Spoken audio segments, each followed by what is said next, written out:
Is that Guys, a bot do we have a comment for bot? that? Is this a bot? Is this a fun little bot? Do we have a robot in our midst? This is awesome. Hey, Are you on? Started? Yeah, I just started. Hi guys, have been hanging out in the streams for a bit. Hashtag my bot. Oh my gosh, that's awesome. Yeah, I had like my hair is like stupid right now because I had like a fuck you amount of bobby pins in because I just got my hair trimmed again, and I got my bangs reframed, and then I did ballet this morning and they just, yeah, if that guy was legit, sorry about that, but I highly doubt it. But yeah, so like I would like go down for the port bra and then I'd come back up and it was just all in my face and I'm like, kill, fuck. So, and they were just digging into my skull. Thank you. Yeah, I really like this shirt. I just got it at a thrift store for like $5, but it's like a fun little like patchwork kind of like, it reminded me of Cole, my roommate Cole, who we talked about having an awesome sense of direction last week. And then I realized he kind of has a shirt that's exactly like this. It's got like a little... It's a bot. The account was literally created today. Awesome. But yeah, it's got like a cute little like patch on it. Yeah. Hashtag my bot. It's really cute. Yeah. Your bot. It's like not something that I would usually wear, but I'm trying to... I don't know. I'm trying to branch out. I'm gonna be doing this the entire stream. It's your ingrained instinct to be like a, like a colt, like, or a filly or whatever, blowing the how horses blow their bangs out of their face. I thought you said C-U-L-T, not C-O-L-T.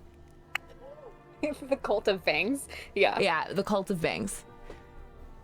Well, okay, thank you, Cole. Yeah, this shirt goes really well with the jeans that I had on, but it's too fucking cold for them because they're, they're all like ripped and stuff, and the cold air was getting on my knees. It was, I don't like it. That. Yeah, cold knees. Guys, I'm like excited for what we're gonna do here. Is anyone else getting excited? Is anyone else getting excited? Wait. I guess it doesn't really matter. I had a necklace I was gonna put on. Whatever. It doesn't fucking matter. My instinct to get back in the pit. Absolutely. Yeah, no, it doesn't matter because no one should be looking at me. Everyone should be looking at whatever the fuck's gonna happen. I assume Clover's gonna get up and be like, just kidding! That's so... That better fucking happen, Tony. It better fucking happen. Taya, I am so sorry. I don't blame you at all. I know exactly what it is like to be so burnt out that even stuff that you're like, hi, I'm like having fun with my friends and like hanging out and like enjoying. It's like... It's like still somehow like cumbersome on your spirit. Like, I get it. I understand. Do you need to end the stream early tonight, Tony? Is that... Me? No, not right now. Yeah, okay, good. Okay, but like, I have been there in the past. Yeah. It was actually before I got on my mood stabilizer. But... but I sympathize with, yeah, so, whatever you need.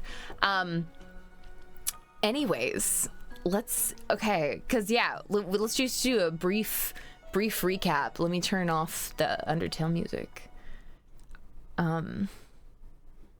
Insurance hell. I'm so sorry.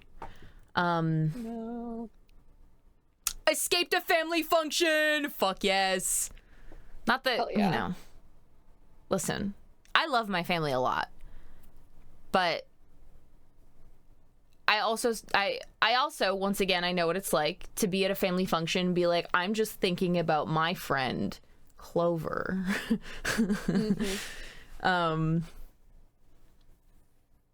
yeah, update us on your insurance, because this is my idea of a fun time now that I have been, now that I'm at my big age. $300 for 7 pills? Jesus Christ. Even no. We might live in hell. We might.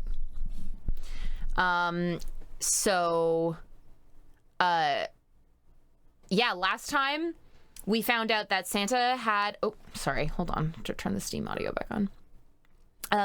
So we found out that Santa had a sister that died, and I assume that his sister that died is like, she was the one that Seven said died when he was investigating the whole thing. So yeah, with the understanding that Tony is Canadian, I mean, we don't really get free meds either, honestly. My dude, it's so expensive to be mentally ill. I'll say that much. It's part of why my health insurance is the only reason I'm still at my job. Yeah. It's part of why I'm waiting myself off my SSRI. Money. Yeah.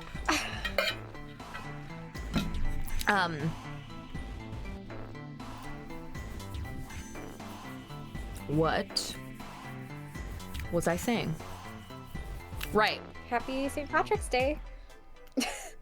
That's not what you were saying, but I just had to sneak it in there somehow. Is it St. Patrick's Day? I think it is, yeah. Today? I think. Happy St. Patrick's Day. Yes, Santa's sister, yes. And I think she's the one that died on the boat. She's the one that died. Take all the green pills. Oh, the green pills, I see. And also, we found out that Ace has prosopagnosia, and he is the CEO of Cradle Pharmaceuticals, the ones that got everyone they did the kidnapping of the children. Yeah, so Ace is directly connected to the kidnapping of the children, which is insane. I'm gonna turn my mic down because I feel like it's really loud, unless it's not, but if it is, sorry. But yeah. Oh, we're not starting off on Santa level rage. That one was left over. There we go. Thank you. June keeps she keeps passing out from fever. Oh, right. We also got to an ending last time where we got to a 9 door, and there was another 9 door. So the game is set up so that from the beginning everyone would be able to get out, but the inevitability of infighting and someone dying or whatever is like sort of intended. Yeah, guy who got the heebie-jeebies from a 4-leaf clover bookmark and insisted we take it. Yeah, I hope he's having a great day. Yeah, I wonder if, like, because I do wonder about, like, if, because if they were doing, they said what kind of, no, they didn't say what kind of experiments they were doing. Or did they? Did they say what kind of shit Cradle Pharmaceuticals was doing? Well, we know about the rat experiment. We know about the rat experiment, but was that Cradle Pharmaceuticals? That specifically? Yeah. I guess, no? Was the implication not that the experiments on the ship, like, that took place? Yes, okay, they were doing, then... Clover said they were testing some kind of psychic thing. Okay, awesome. Right. So I feel like the Nonary games or whatever, hi Earl, the Nonary games have to be, like, similar in some way to the, like, tests that they were doing. So I wonder if, like, either, I don't know, because I feel like Santa's hatred for the number 4 somehow related to that. Mm. Cause when we talked about the number, like the 4-leaf clover, Clover was like, oh my gosh, like what comes to mind when I say the word experiment? Oh, well, like I thought because you knew about the 4-leaf clover, then that would do something. I don't know, man. Mm. We'll see. Because apparently Clover is dead. But Snake is not dead because as we sussed out, there's an ulna sticking out of his left arm, which as we know is prosthetic. I'm so proud of us for catching that. I'm actually so proud of us. We're great at what we do, huh? Sorry, because it just got the zoomies and like almost knocked over my microphone. No. We are great at what we do. Yeah. We're great at what we do. We're good at what we do. Let's fucking get in here. Hell yeah. I can't believe we're only halfway through this game. I guess we're not. I thought there were 5 you don't have to replay all of the first stuff, but like that we've got 3 endings left. We do, yeah. I'm also glad you caught on to that and didn't fixate on something like the beading on his jacket being different on the exploded version. Genuinely something I would do. I'd be like, oh my gosh, there's like a rip in the jacket or the rip in the stitching here, meaning that he took it off and like switched it with the thing on the body, whatever. Who is he saying this to? Who are you saying this to?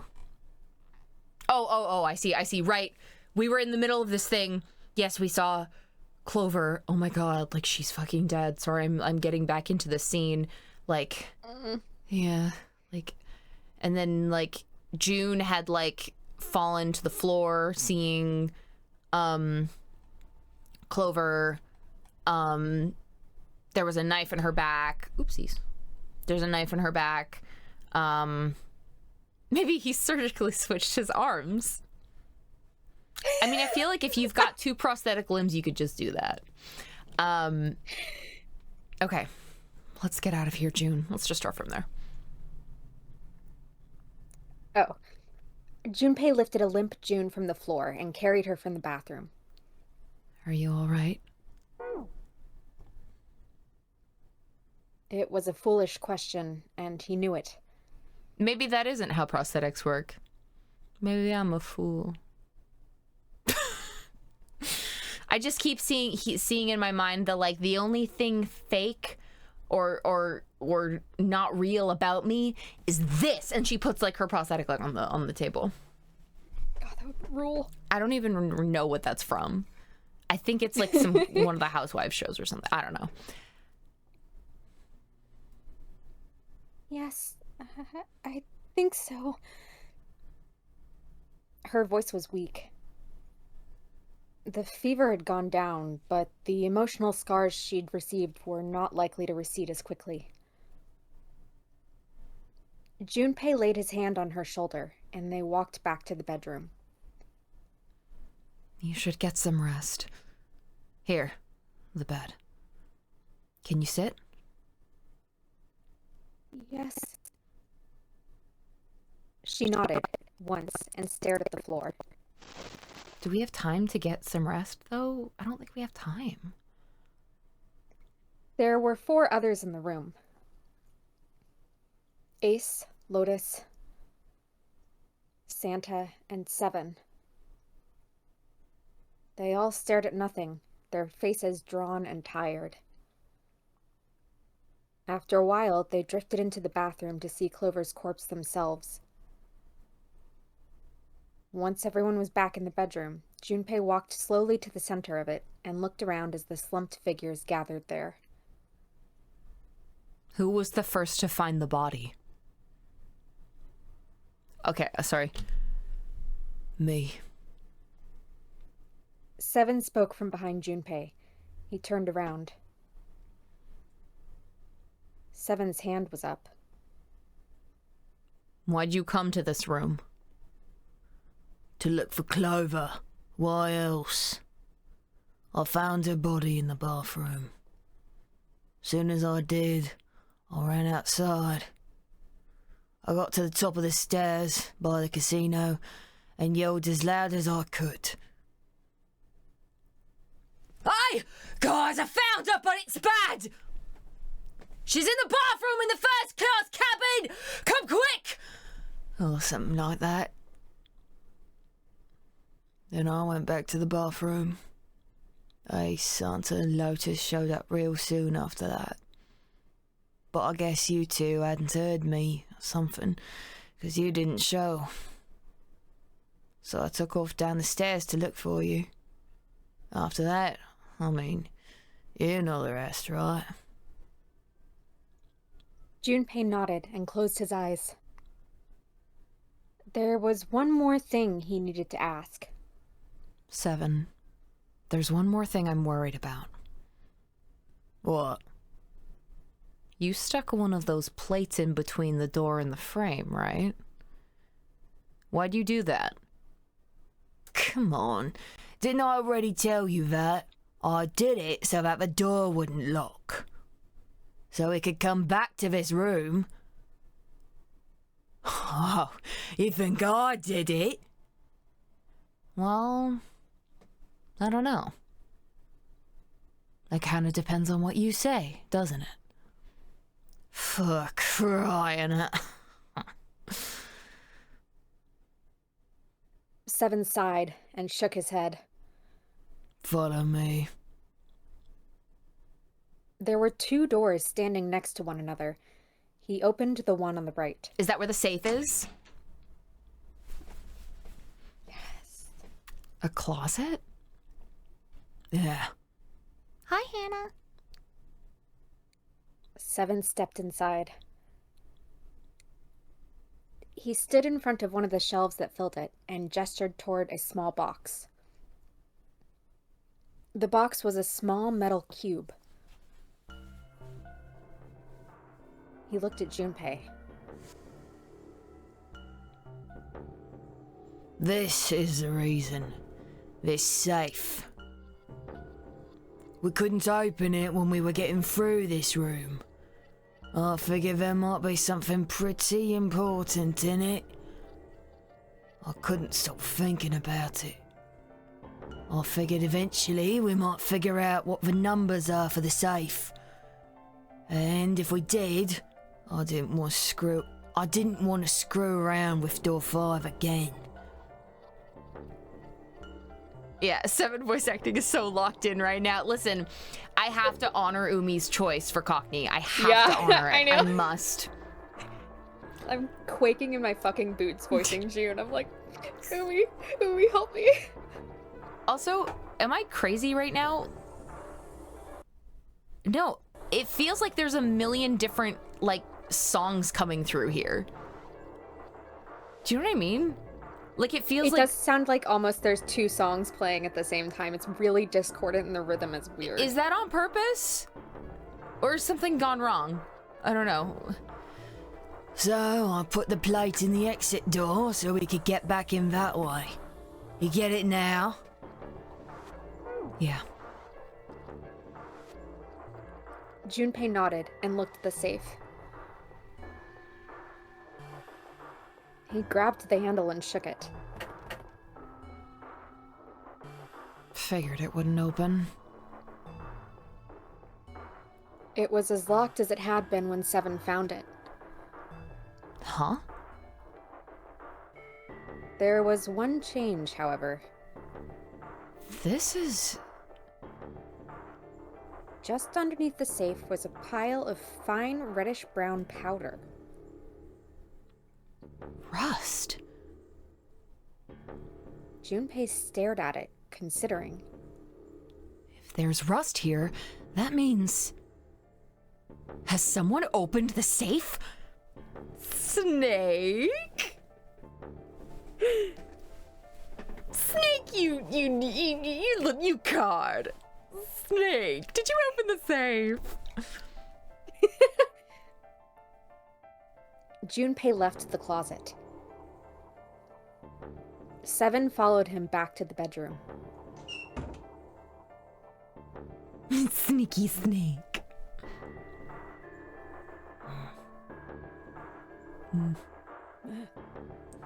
It was cold and quiet. No one spoke. They sat, frozen in place by shock and grief and fatigue. The room felt tiny and oppressive, and the thick metallic smell of blood filled the room. Junpei turned and headed for the living room. Anything to get out of there. Maybe there's another clue. Anything that might lead us to discover who stabbed Clover. As quickly as they could, they searched around and under the beds and in the corners.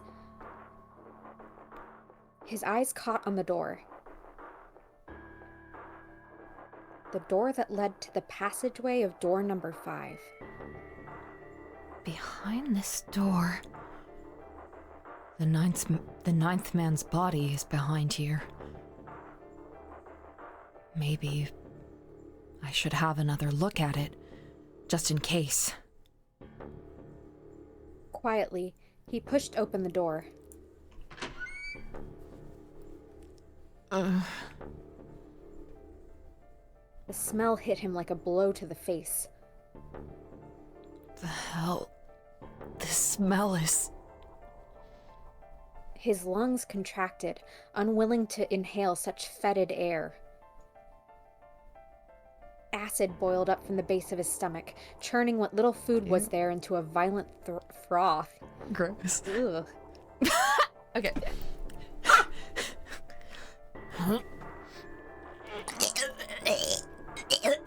Oh god. Sorry, that was really realistic, huh? It was too much for him and he vomited. A thin stream of yellow water and bile spattered onto the floor. Oh god. This is me when I had to take Dilaudid. Yeah, I'm so sorry. I realized that may have been a horrible auditory experience. Well, thank you. I got one bravo from Hannah, so I got a bravo and didn't love that. Sorry. Yeah. I forgot. Sometimes it, like, I did that and then immediately remembered, like, oh, some people, like, will puke hearing someone else puke. I'm really sorry. It's okay. Yeah, exactly. It's I'm nasty. so sorry. Sorry, Tara. Anyways, he wiped his mouth quickly. Okay, I won't do it again. Ooh. Yeah. I got so into the I can make that sound that I didn't stop to consider if I should make that sound. Precisely. Lesson learned. He wiped his mouth weakly and stared at the dead body. Chunks of torn flesh lay in an arc around the body. What remained of its intestines had slid out onto the floor. The pool of blood that framed it was half dry, but so thick. Oh god, why is it doing the food that it had taken on a texture not unlike that of an egg yolk prepared sunny side up? No! Why?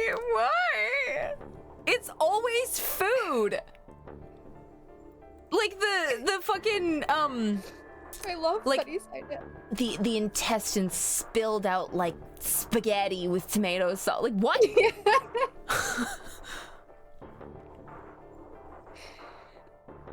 On the floor, next to the broken mass of the man's head, lay his glasses, cracks spidering across the lenses. You don't know what sunny side up eggs look like? That's Don't like learn. a cartoon egg. What? Yeah, but Tony, you ruined it. Now you've ruined sunny side up eggs. Oh, I'm sorry. I'm really sorry. The bloodstains near them had already dried, like scabs on the floor.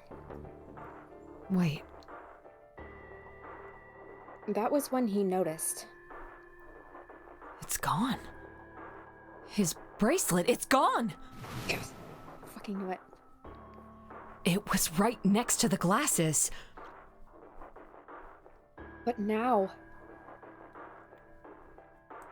it was gone. The number 9 bracelet was gone. Why? Had someone taken it? He was turning it over and over in his mind when he heard Seven's voice. Sorry, he'd be like outside the room. Huh? Where'd Junpei go? It had drifted out to him from the living room.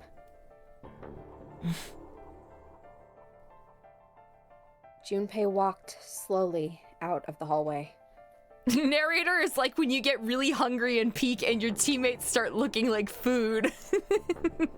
We gotta play peek, man. I gotta play peek with some of you guys. There you are. Were you looking for something in the hallway?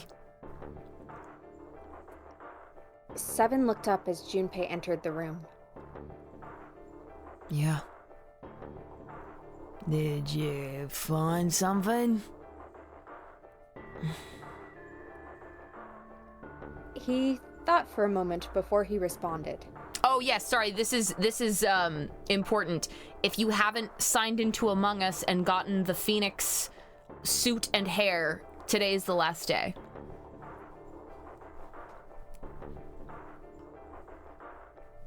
No. Nothing. Technically, it wasn't a lie. He hadn't found anything. In a way, in fact, that was the problem. Something he'd expected to find hadn't been there. The ninth man's bracelet. What's up? Well, I wanted you to take a look at something. What is it?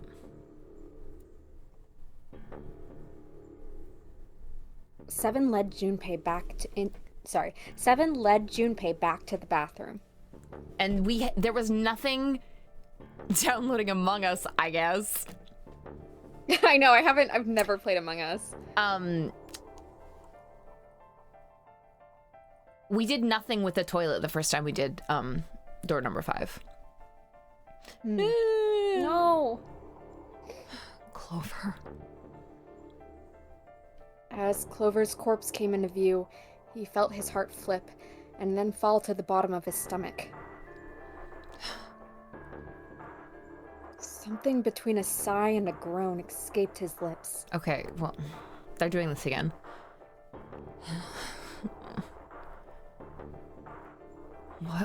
What was it you wanted to show me? His voice was hollow and empty. I searched Clover's body again. A real shame. She was stabbed once in the back, probably by a knife or something. And I found this. As he spoke, he moved around Clover's head, then knelt down and flipped open her right hand. What? She was holding a piece of paper. I haven't actually looked at it yet. Didn't want to disturb the crime scene, you know. Basic stuff. Well, I did borrow one thing. He wasn't sure what that meant, but it likely didn't matter. The paper was more important. Are we sure about that? I'm opening it. He picked it up and carefully opened it. It's gonna be... There were 2 sentences written on it. Truth had gone, and truth had gone. Now truth is asleep in the darkness of the sinister hand. Sinister is probably gonna be, like... Left, right? Left, yeah. What is this? Some kind of secret code? Seven peered over Junpei's shoulder at the note. Junpei stepped away from Clover's body. and into the living room. He began to pace, attempting to decode the note. A code.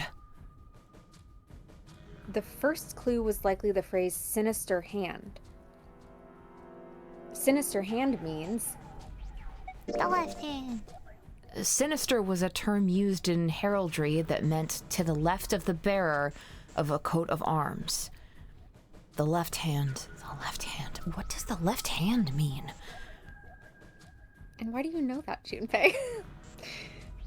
Junpei looked at his own left arm. The snake's fake left arm?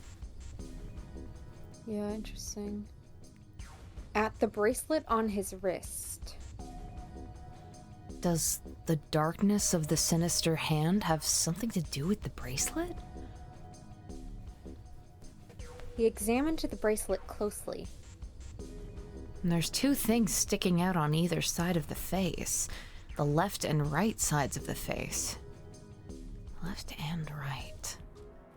Left and right. Right and left. Truth is gone. Truth gone. Truth nuke. Truke. Truth gone. Maybe those two words.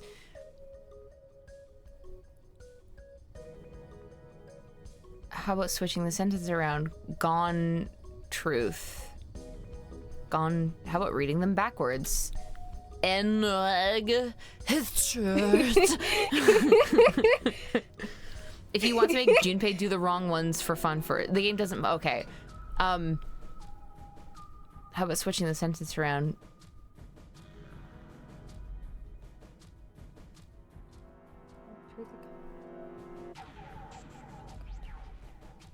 What else? I mean, what else could gone and truth mean? How about reading them backwards? How about reading them backwards? Gone and truth. Enog and Turt. What am I saying? No, bad news. The Ace Attorney Among Us crossover already ended. I'm sorry.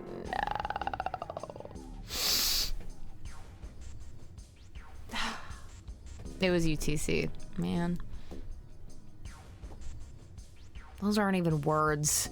I doubt that's what the riddle's trying to say. It wasn't a bad idea, though. It wasn't a bad idea, okay? It wasn't. Those two words. How about reading it out loud? Maybe there's something about how they sound out loud? Truth. Gone. True gone. Uninstalling Among Us, I guess. Now that's truth. Nope. They sounded the same in my head. Time for a different idea. How about switching the sentence around? Trugon. Turgon, King of Gondolin? Scary. Whoa. How about switching the sentence around? Gon had truth. Well, that makes even less sense. Clearly, switching the words isn't gonna help. Okay. What else could gone and truth mean? Gone is like... Gone away? Or like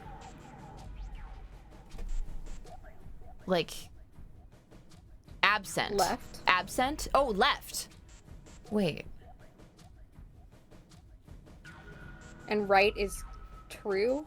That's stupid. I don't know what I'm saying. I don't know. Oh, now right That is means asleep in the darkness of the left hand. Maybe? I feel bad for the translators for this one, because probably there was some wordplay. It probably sucked. Had to... Oof. Truthy right! So true. I'm actually so scared right now. Truth, of course, means something that is correct, something that's fact. In other words, something that is right. You could then safely assume that gone means left. After all, after someone left, they were gone. But in this case, they clearly refer to their directional homonyms. Then truth equals right, and gone equals left. Junpei looked at the bracelet again. The left and right of the bracelet. These two things sticking out? So if I... Oh, press them in the following order. Okay, hold on. Truth had gone. Truth had gone. Hold on. So wait. Oh, it's a... Cole did a spoiler? I promise it was accidental, if so. Because Cole's never... Oh wait, unless you... No, because Callista's playing this, right? Whatever. Oh, thinking out loud, I see. Because, okay, it was... So, right... So, hold on. Yeah, truth had gone. So it's right, left, and now truth. But it can't just be right, left, right? Right, left, right, left. Because I think the second line refers to the fact that, like, we had to figure out the second line, meaning that there is something hidden in the watch. Let's try this.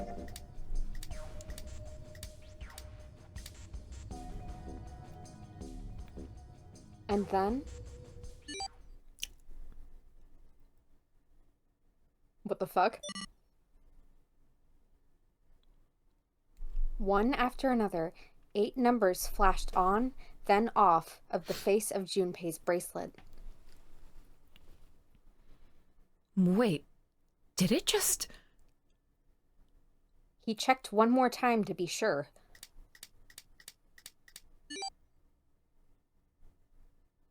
One, 4, 3, 8, 3, 4, 2, 1. 1, 4, 3, 8. 1, 4, 3, 8, 3, 4, 2, 1. Huh? Aye, what are those numbers? Junpei didn't answer. He couldn't answer. He had no idea what they were either. Besides, he was sure he would forget the numbers in the order they came in if he said anything. Bro, write it down. Like 1, 4, 3, 8, 3, 4, 2, 1. 1, 4, 3, 8, 3, 4, 2, 1. 1, 4, 3, 8, 3, 4, 2, 1. 1, 4, 3, 8, 3, 4, 2, 1. Muttering the numbers to himself over and over, Junpei headed toward the bedroom. 1, 4, 3, 4, 2. 1, 4, 3, 8, 3, 4, 2, 1. One time I memorized my, like, 12-digit or, like, 13-digit insurance number on accident. Just by accident? Yeah. 1, 4, 3, 8, 3, 4, 2, 1. Before long, he found himself in front of the safe again. Its lock was the only device he could think of that required a sequence of numbers such as the ones he'd just discovered. Besides, someone had opened the safe at least once already. Had Clover come to the bedroom to open it? Junpei slowly dialed in the numbers the bracelet had given him. 1 to the right, 4 to the left, and 1 hop this time.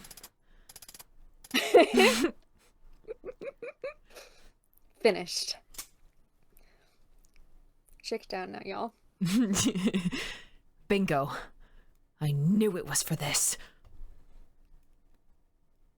Small, telltale sound of a lock opening. He grabbed the handle, took a deep breath, and pulled it up. Is this some sort of note? Inside was a piece of paper. It was roughly the same size as the one Clover had been holding. Let's see.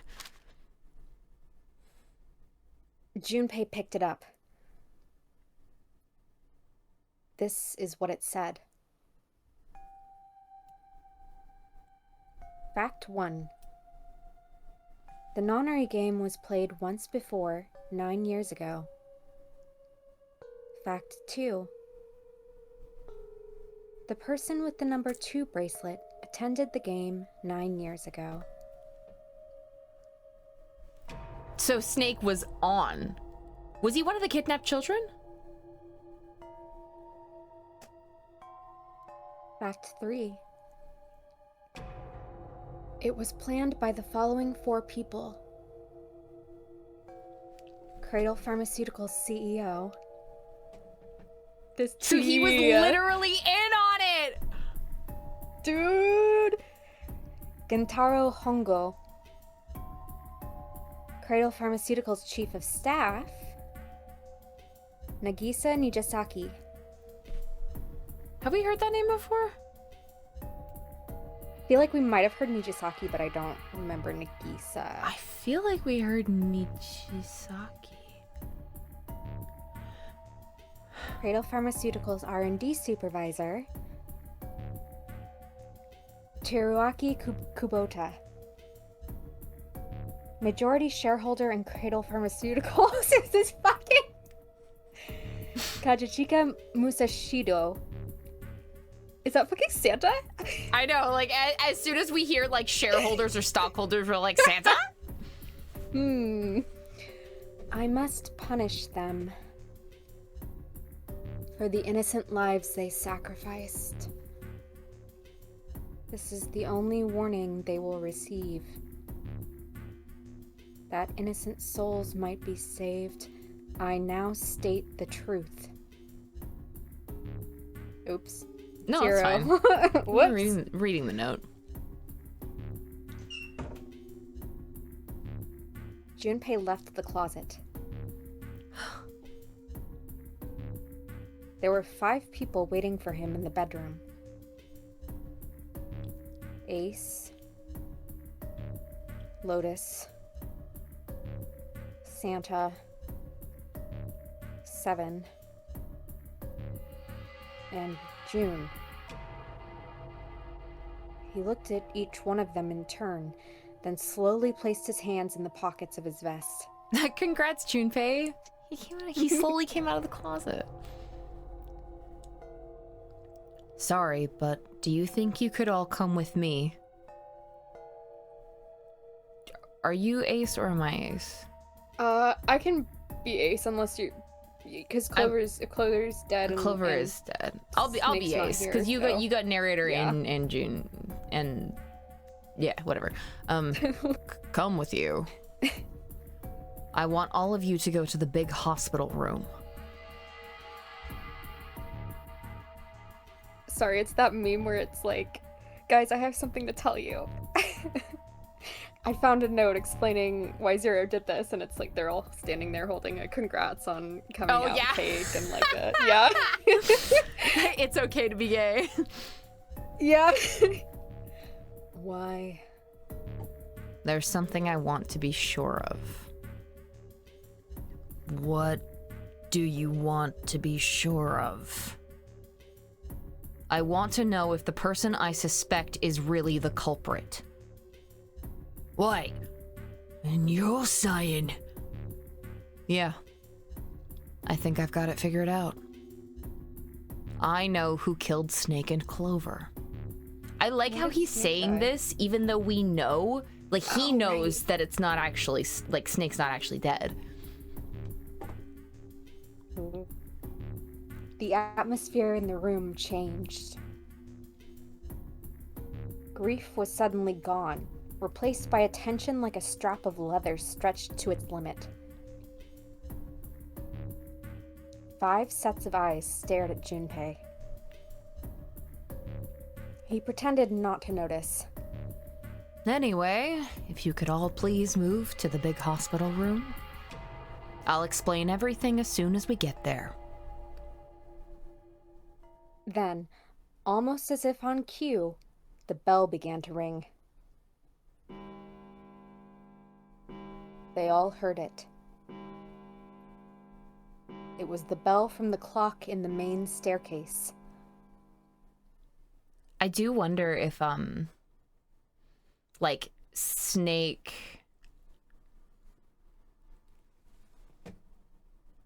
Because there's only 4 people on that list that are like, I want them punished. So I do wonder if, like, Snake figured something out and then, like, was able to bargain with Zero to, like, fake his death in the thing or something. I do wonder. Yeah, because the motives for this are so weird, because it's like, okay, you want to punish these people. These 4 people, so let's add 5 extra people.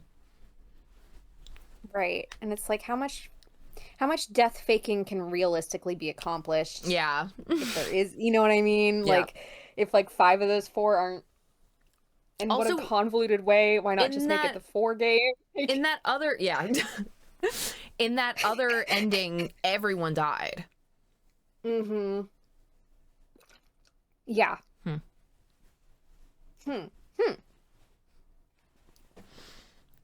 It's 5 o'clock. We've only got an hour left. I guess I don't know who that fucking was. Reason. We don't have a lot of time left. Let's go. Slowly, one by one, they followed Junpei out of the bedroom. This is so Agatha Christie. I love it. I made a really awesome decision for my drink of choice today. It's like a big thing of bubbly water. Ooh. So I'm gonna be burping into the mic the entire fucking time. Cool.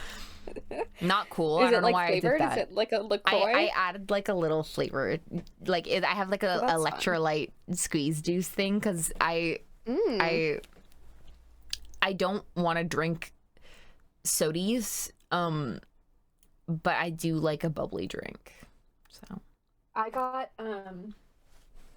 Safeway. My Safeway now carries Pocari Sweat hydration drink. You know what I'm talking about? And I'd seen that in like manga so many times. I was like, well, I have to get it, and then I got it, and it was like really good. Yeah, it's great. I love Pocari Sweat. Yeah. I love drinking Pocari Sweat when I haven't done any physical activity. I'm not sweating. I'm not Pocari sweating. No. Actually, before we get started, I was hoping you could do something for me.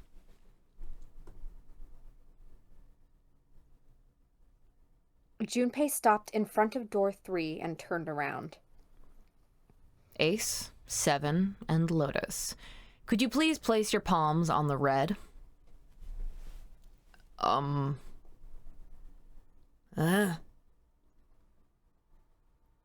Why? If we need to get to the shower room, why don't we just... No, we're not going inside. Once you've authenticated, step away from the door. Yeah, war flashbacks to Evil Door 3, Junpei. He was so fucking crazy for that. Why? Please just do it.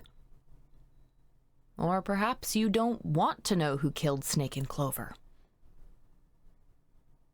Junpei's implication was clear, and 7 understood perfectly. Ugh, fine. What about you, Ace? Lotus? Very well. Sure.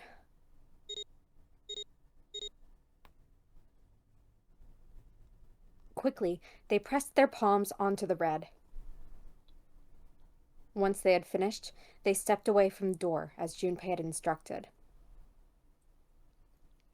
3 asterisks shown from the red's display panel. I have this idea. I don't think this device responds to a hand placed on it. It instead reacts to a bracelet being brought close. I thought we knew that. Right. Why the fuck? Okay. I'm I'm sorry. to... How would it know what number? How would it know what number you are if it's not scanning your fucking bracelet? Is this guy stupid? Right. Does he think it's like one of those punch-in machines where you have to scan your thumb? Like, for some reason. You don't actually need a hand. Junpei approached it and held his bracelet over the scanner. We knew that, yes, we did know that he was stupid. He made quite sure he didn't place his palm on it, and instead only brought his bracelet near it. The 4th asterisk appeared. I knew it. Just as Junpei had expected. Yeah, I knew it too. Like... Awesome. It was possible to authenticate without placing one's palm on the red, so long as the bracelet was brought near it, sorry. Junpei pulled the lever down.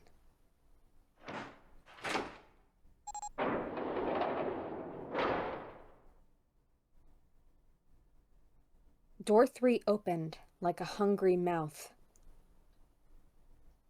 9 long seconds passed.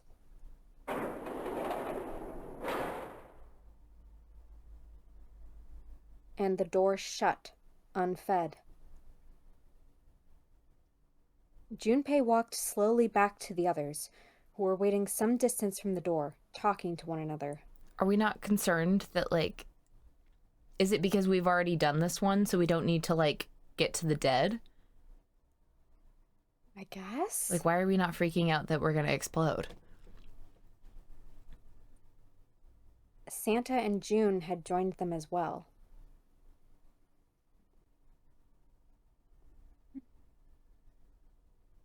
It looked as though they hadn't found a chance to break into the conversation yet. As Junpei approached, they turned to look at him, curiosity plain on their faces. Oh, it's only a problem if you step through the door, like how the 9-man only exploded because he went in. Gotcha. Before long, the other 3 did as well. What was that about? How should I know? Clearly, they were all expecting some answers. Thanks. I appreciate your cooperation. Clearly, they'd hoped for something more forthcoming. He continued. By the way, Ace, would you mind if I asked you something? What is it? Do you know who I am? What? What kind of question? Just answer it, please. Who am I? You're Junpei, of course. Who else would you be? Junpei channeling Columbo. By the way, there's just something here that bothers me. Unfortunately, that's the wrong answer. Actually, I'm Santa. What? Ace's voice was full of surprise, but it was also tinged with confusion and fear. Everyone else looked nearly as surprised.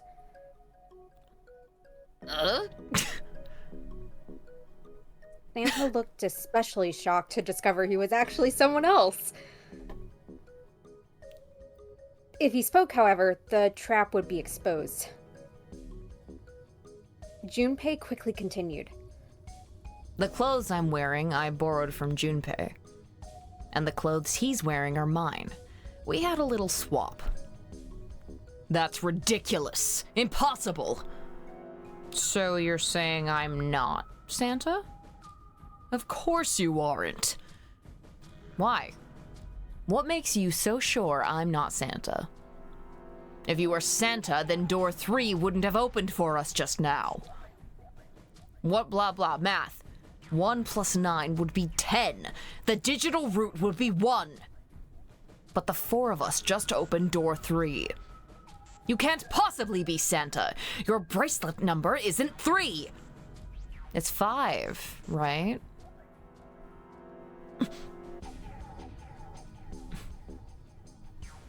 Only then, when it was too late, did Ace realize his mistake.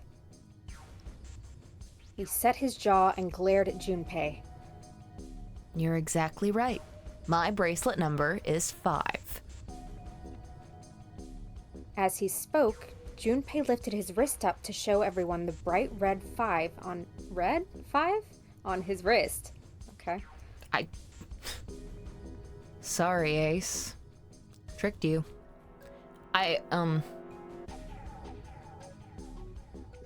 Of course I'm not really Santa. I'm Junpei. Who could possibly think I was? It's obvious I'm not. To think I was. Ridiculous. But I guess you couldn't see just how obvious it was. I asked you before, didn't I? Alright. Posture check. Ow. So true. Thank you for the posture check. That was needed. Thank you. I feel like my head's being cut off. It's fine. No one cares! Okay. I asked you before, didn't I? What makes you so sure I'm not Santa? And you answered, if you were Santa, then door 3 wouldn't have opened for us just now. Most people wouldn't say something like that. The first thing that would come to anyone's mind wouldn't be the bracelet number. There'd only be one thing they'd say. One sentence. You don't have his face. Ace, you have prosopagnosia. Am I right? Junpei's voice was quiet and calm. He knew the truth. So did Ace. Prosopagnosia? The others looked confused. What's that? No clue. Prosopagnosia is... He heard Lotus begin to explain it to them. Ace glanced at them, then turned back toward Junpei and sighed. Very well, I confess. I have prosopagnosia. I cannot differentiate human faces. Is that what this was about? I said that weird. Is that what this was about? You want to mock me for my disorder? No, not at all. I'm not making fun of you at all. In fact, I feel kind of bad for you. No, the reason I brought this up is that there's an excellent chance the person who killed Snake has prosopagnosia. Ace's face tightened. His eyes narrowed. What do you mean?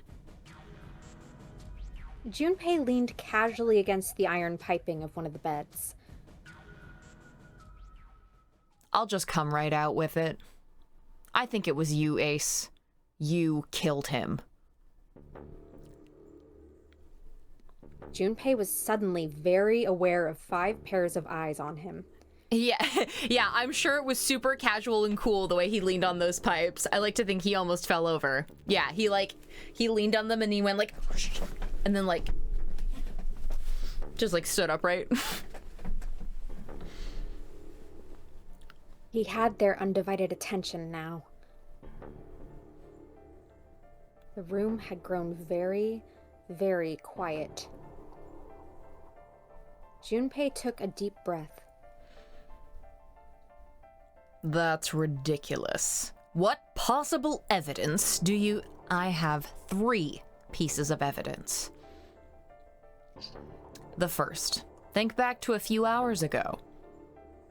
You made us argue over the 3 doors here in the big hospital room. There was no way all 7 people could go through them. Lotus suggested that we sacrifice one of us.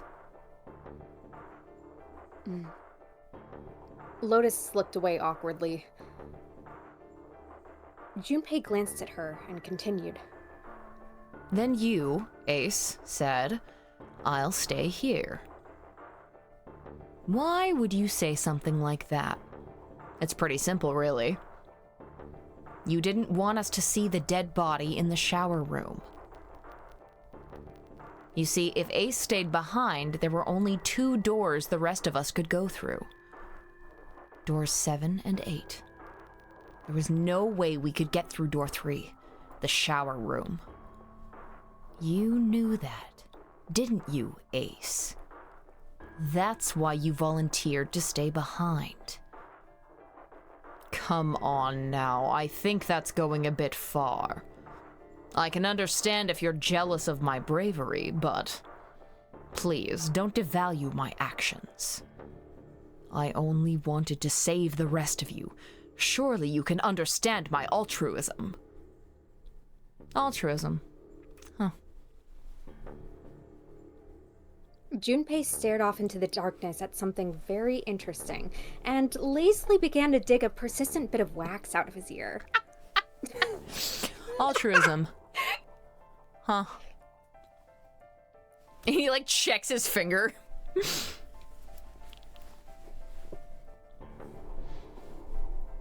You already knew, didn't you?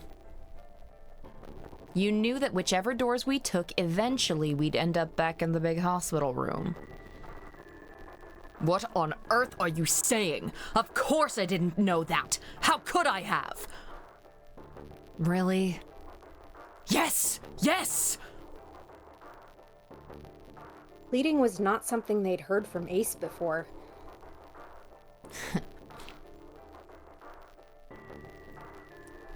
Junpei pulled the piece of wax from his ear, glanced at it, and flicked it off into the darkness. This is not a cool detective motif. Come on, man. Gross! Ew! Yeah, like I was joking. Ew, gross. Ah, well, that's cool. I've still got 2 more pieces of evidence that say you are the killer. The second is that, as I said earlier, you have prosopagnosia. Ugh, sorry. There is a little... I have to... Hello? The static is happening again. The static? The Discord static, because I couldn't fucking figure out how to do voice meter yet. Oh, is it me? I'm sorry. Well, it's Discord. Ah. I'm having to... Anyways. That actually... maybe my chat was lagging. So... Hopefully it's good. Then you mean to imply that a person who can't distinguish human faces must be a bad person? Junpei, they call that prejudice. No, I'm not that stupid. I'm a little stupid, but not that stupid. Then why? Well, before I explain, I suppose there's something I should tell you. Junpei ableism. The corpse in the shower room. It's not Snake's. What? Ace's face went pale. The others looked confused as well. If the body wasn't Snake's... I didn't put it together right away, but there was something Clover told me. She said that Snake's left arm was prosthetic. He'd lost his real arm in an accident. But the body we saw in the shower room, let's call him Guy X. God, I fucking can't stand this guy. Guy X's left arm was definitely flesh and blood. In other words, Guy X couldn't possibly have been Snake. Oh, God. No, that's impossible. Ace had started muttering deliriously to himself, shaking his head back and forth.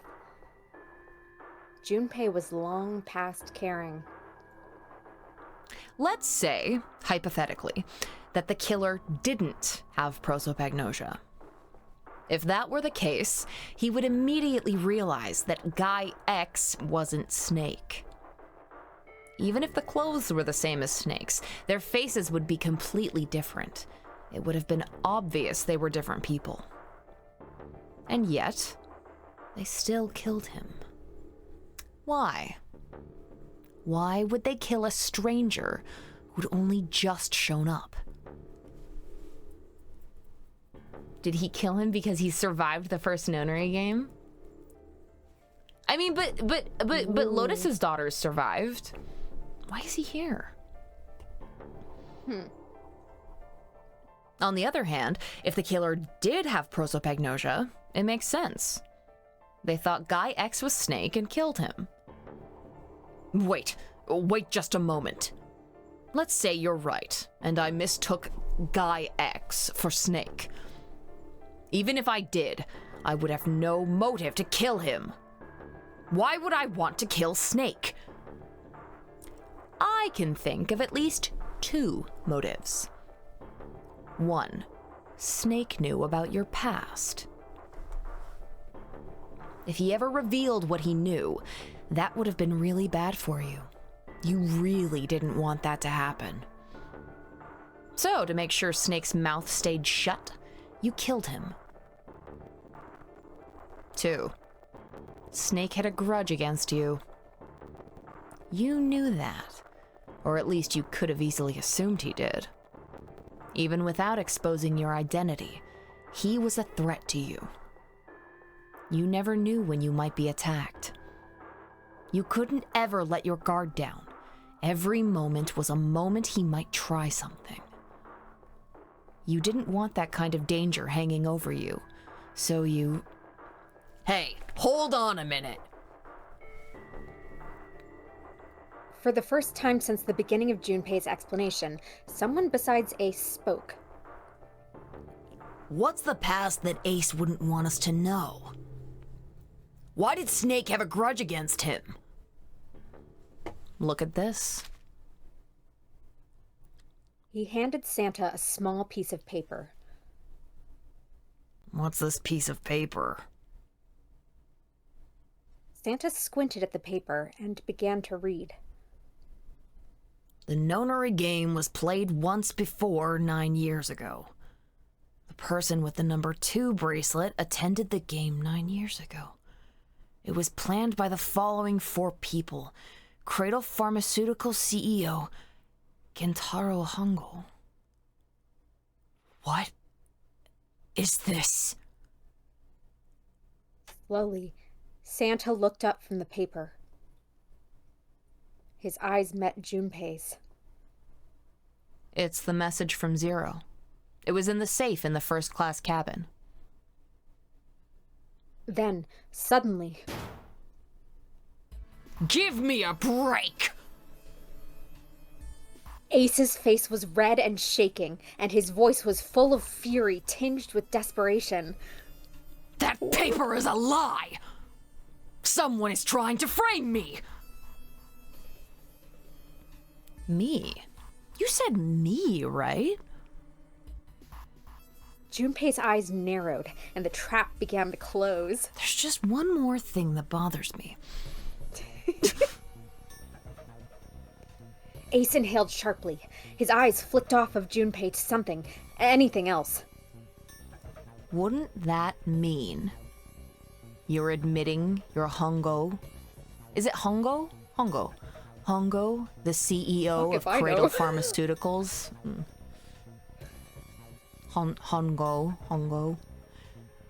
Or am I mistaken?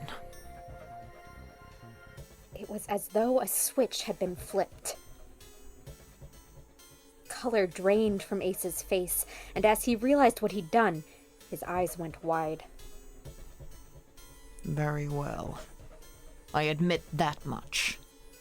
I am certainly the CEO of Cradle Pharmaceuticals. Gentaro Hongo. So what if I am? I don't know anything about this Nonary game that supposedly took place 9 years ago. Everything on that scrap of paper is bullshit. Someone is trying to set me up, you see.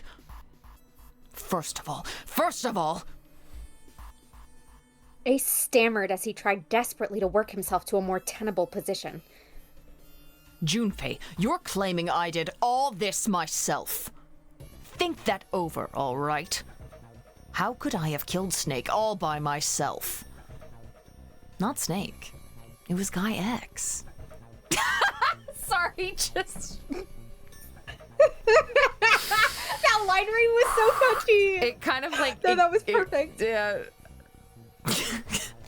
That was excellent, Tony. Thank you. It was Guy X. Dude, keep up.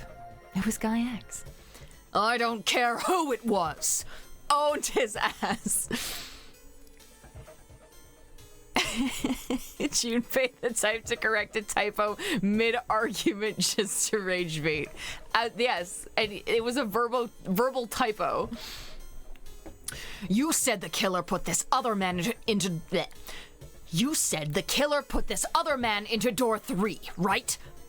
To be Hero X. Yeah, maybe. Then I couldn't have possibly done that alone. I couldn't have opened door 3 with only myself and Guy X. Nope. You couldn't have. Oh, no, you could have. Sorry. Nope. You could have. Yeah, if you took the 9 bracelet.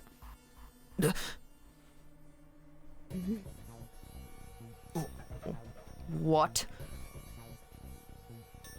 Ace's face was tight, and his teeth were clenched.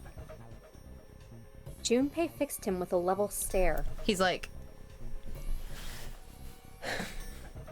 The trap was about to close. Actually, Ace, when you were unconscious, I took something from you. Remember when you were in... Did you say money? Oh, no. I said what? Junpei robbed him. Junpei robbed him. I mean, he's the CEO of a pharmaceutical company. I feel like fucking miss that. Yeah, I'd rob him. I'd rob him when he's unconscious. Fuck that. Yeah, absolutely. Remember when you were injected with that anesthetic and fell asleep in the big hospital room? Yeah, back then. I took this. Junpei put his hand into his pocket. No, you couldn't have. Ace's right hand moved. Junpei smiled. Junpei smiled. I got you, Ace. Your right hand there tells me all I needed to know. You want to tell me what you were so worried about? What's in your pocket?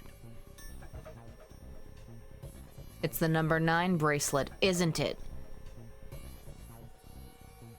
Ace, Guy X, and the 9th man's bracelet. That was all you needed to open door 3. Yeah, math. That's how you killed Guy X all by yourself, Ace.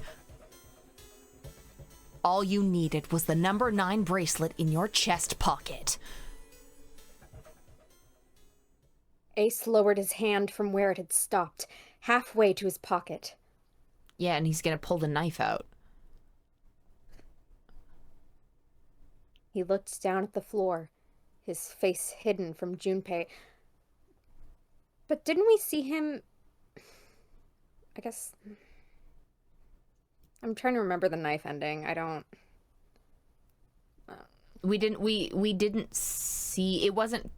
Well, the knife ending was like, we found Lotus dead, and it was like, who would have benefited the most from acquiring the 8 bracelet? And then Junpei saw who it was, but we weren't told. Right, okay.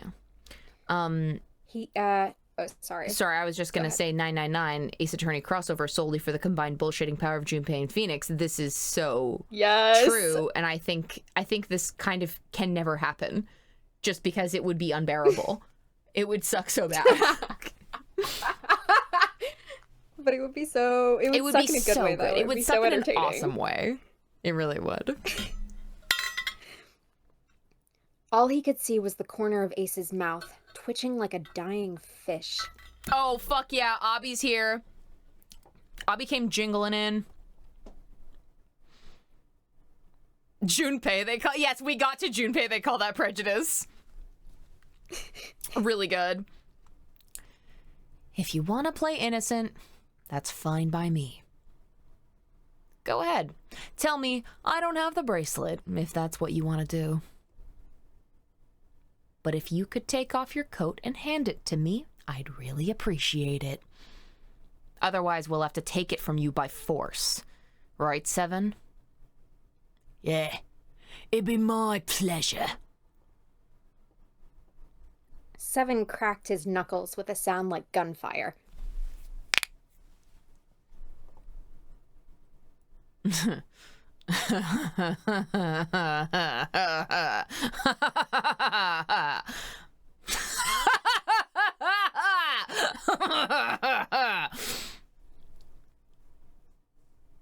Ace roared with laughter.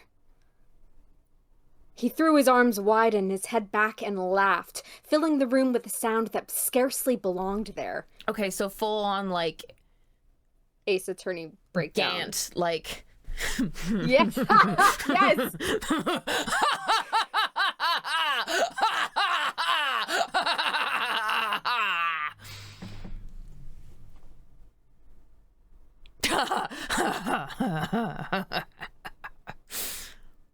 Then it stopped.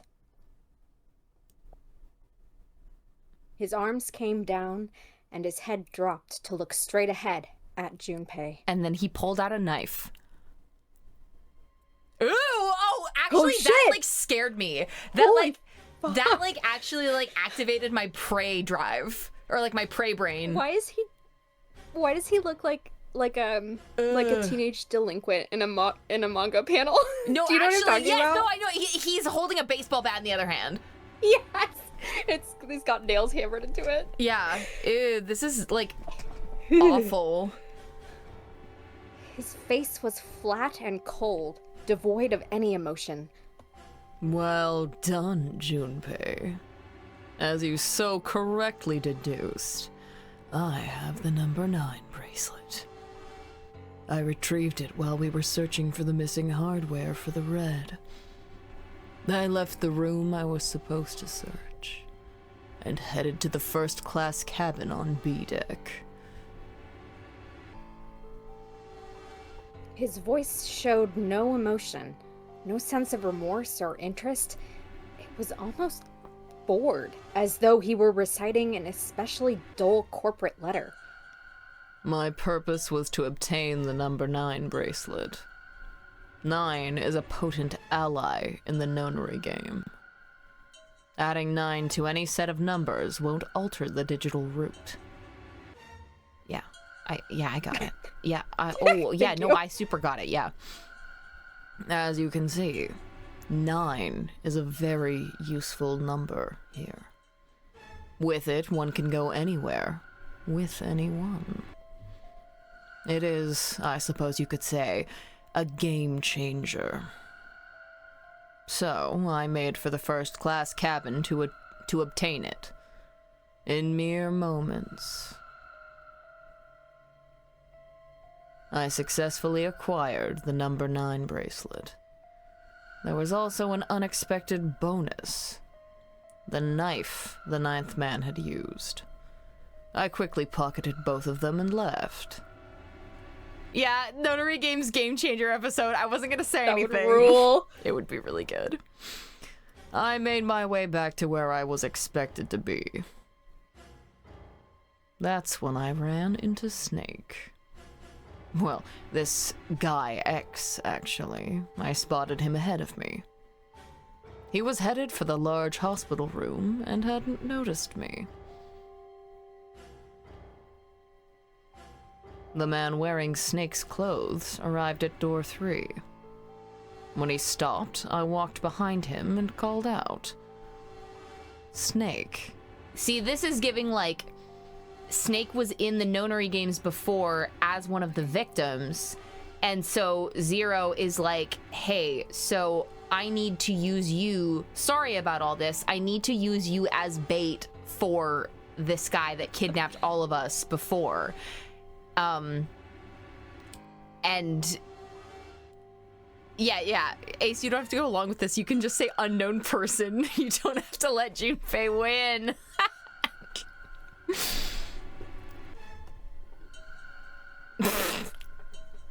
The fucking hair? The hair? Who is that? Who is that? He turned around. He said nothing. His mouth simply hung half open. He seemed dazed somehow, almost like a man half asleep. Perhaps he had been drugged. It wasn't important. I wonder if this is one of the people on that list, like one of the shareholder or whatever. Ooh. Like they drugged the shareholder guy, and Snake was like, they were like, Snake, you're not actually the number 2 guy. You're not actually number 2. Snake from wherever he is must be so offended Ace thought he'd have this hair. Yes. I tend to gloss over little things like that. I was certain that man was Snake. I knew Snake had taken part in the Nonary game 9 years ago. Being blind, it made sense that he didn't recognize me immediately upon our first meeting. But why, then, hadn't Snake said anything to me later? Surely he hadn't forgotten what had happened to him in the Nonary game. But not once did he attempt to confront me. Did his lack of insight insight. He's got good insight. Did his lack of sight prevent him from fully recognizing who I was? Or perhaps Snake had conspired with Zero to deceive me. See, that's what I'm thinking. Regardless, he was a threat, and it was better to... He was a threat, and it was better to deal with him sooner rather than later. I had to get rid of him before he took action. With quick thinking, my plan went into motion immediately. I held the number 9 bracelet over the red. I waved my own bracelet in front of the red, and then grabbed Snake's arm and shoved his hand against the scanner panel. The door opened. I threw the man through it. 9 seconds later, the door shut. 81 seconds passed. The man inside the... Oh, wait. No, this is Snake. The man inside the... Sorry, not Snake. I think it's still Ace. The man inside the door passed away. Ugh, this is such... His eyes are so creepy here. Ugh. Go back to normal. Ugh. Please go back to normal. Why does he have a flashlight that he's shining under his chin to get the dramatic lighting? Like... Stop After it. that, I returned to my post as though nothing had happened. After conducting my own search, I returned to the large hospital room when the 1 a.m. bell rang. Ace's eyes were cold, and his cheeks were hollow and pallid. When he spoke, only his lips and tongue moved. The rest of his face was eerily still. I don't like that at all.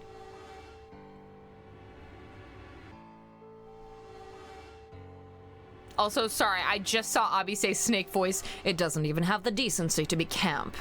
Why did they make him say that? It's just good. It's just like Edgeworth lines that I actually like I accept that from the translation. Do you know what I mean? Like I didn't. Yes. I had never thought of him saying that before, but like him like knowing like the biblical definition of camp, and he genuinely, like, yeah, like not one just, of my favorite Edgeworth lines. Yeah, like not even just in the like, you know, the trendy like, oh, it's camp. The fucking Met Gala looks are so camp when they were not camp, but just like he knows that like he's like biblically like this would be defined as camp. Yes, like it's just so Do you good. think he's seen the Carly Kloss looking camp straight in the eye tweet? No. Wait, what Do you know what I'm talking about? No. Oh my god! For the Met Gala, the camp Met Gala, Carly Kloss posted a picture of herself, and it was just like her eye, and you could see it in this compact mirror that she was looking in. Oh, yes. And you can see her outfit. Like, looking soon camp or straight in the eye, and then it was just like this really boring ass dress. And it was and I'm remembering this. Yes, and then everyone was looking at that tweet after the Met Gala, and they were like, "What the fuck? Wow, she really thought. Like, she really thought." It was like not even a risk. Like it was not camp. So fucking funny. I bet you've seen that. Yeah. Did I read this? Sorry. Just go from, you know. Junpei glared at Ace. He took a deep breath and thought about the next question he had to ask. He didn't want to. He knew what the answer would be. He just didn't want to hear it. Junpei swallowed and spoke. Ace, did you kill Clover? Yes. Why? Why did you kill her? She was Snake's sister. It was possible he had told her something dangerous. Additionally, she had gone through door 1. Ace voice, looking camp straight in the face.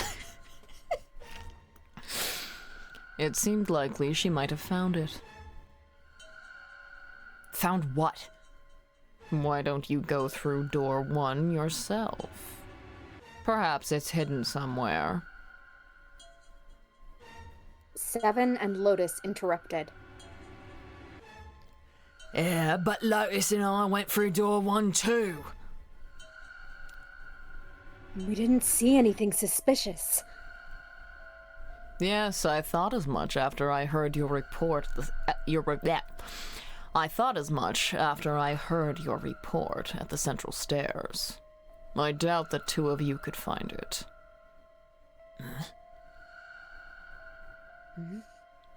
But perhaps Clover was different. Perhaps she had found it. I was, therefore, desperate to find her. And at last I did, in the first-class cabin. I spoke very calmly. Did you see it? See what? Don't act as if you don't understand. You were in the captain's quarters, weren't you? Huh? What are you talking about? Very well. By the way, what are you doing here, Clover? What? Nothing. There's blood on your shoes. It looks fresh. Did you go take a look at the 9th man's corpse? I see. Your silence suggests that you noticed. You saw something, didn't you? You saw that his bracelet was gone. No! Clover ran. She made for the exit, but Ace stood in her way. You aren't going anywhere. He caught her by the collar as she passed and threw her to the floor, hard. You're staying here. No! She leapt back up and darted past him into the hallway. Kill yourself, old man! Ace followed at a run. Don't you run, little girl! Fuck you, dude. Ew. He was faster.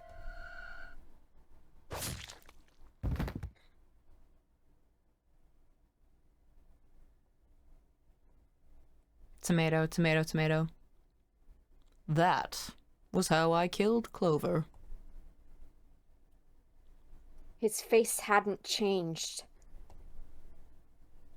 If he felt guilt or remorse or anything one might feel after taking the life of another human being, it didn't show. You son of a bitch! Seven's whole body trembled with rage, and his voice rumbled with hate.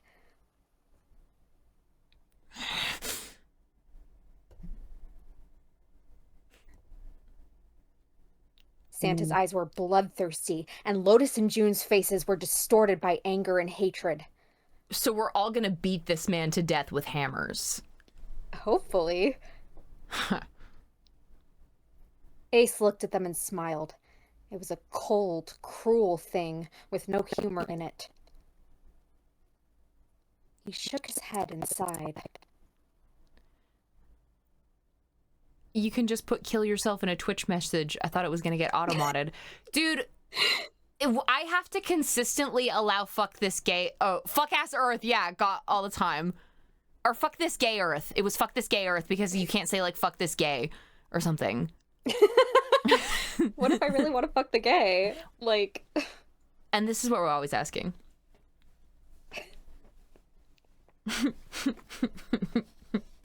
Northern Snake voice. Yes, fuck this gay Earth again.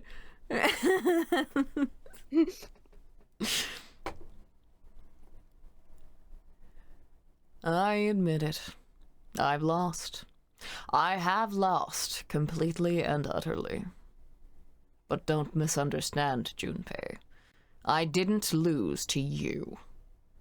I lost to Zero, not you.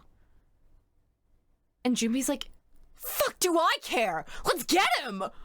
This isn't about fucking losing, it's about whether we're gonna beat your ass. Like, I'm rather disgusted with myself for falling into such a simple trap. I look the fool. And it was a trap, make no mistake.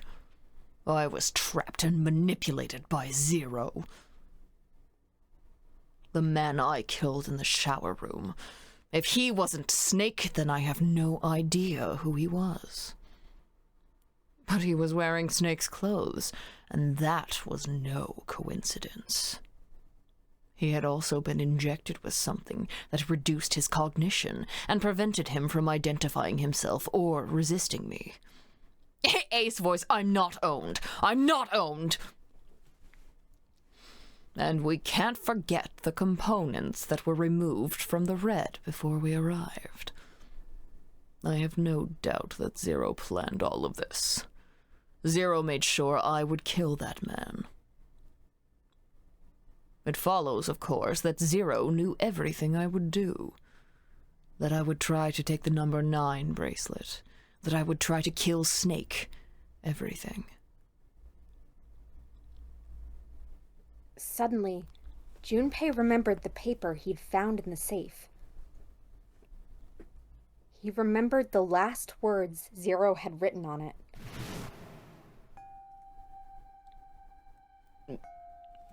Here. I must punish them for the innocent lives they sacrificed. This is the only warning they will receive. That innocent souls might be saved, I now state the truth. Zero. And he remembered other words. Words he'd heard from Clover. I think Zero is One of us. Wait. What if Snake is Zero? Wait a second. What if Snake is Zero? Wait. One by one, Junpei looked at the 5 people standing in front of him. Ace, Santa, June. What if June is Zero? God, that would rule. That would actually rule 7. so hard. Lotus. Zero is one of us? No. Wait. There's one more person.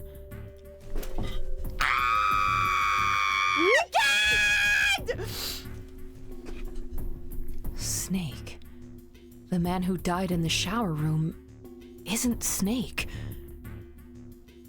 That means that he's almost certainly still alive. Maybe Snake is Zero.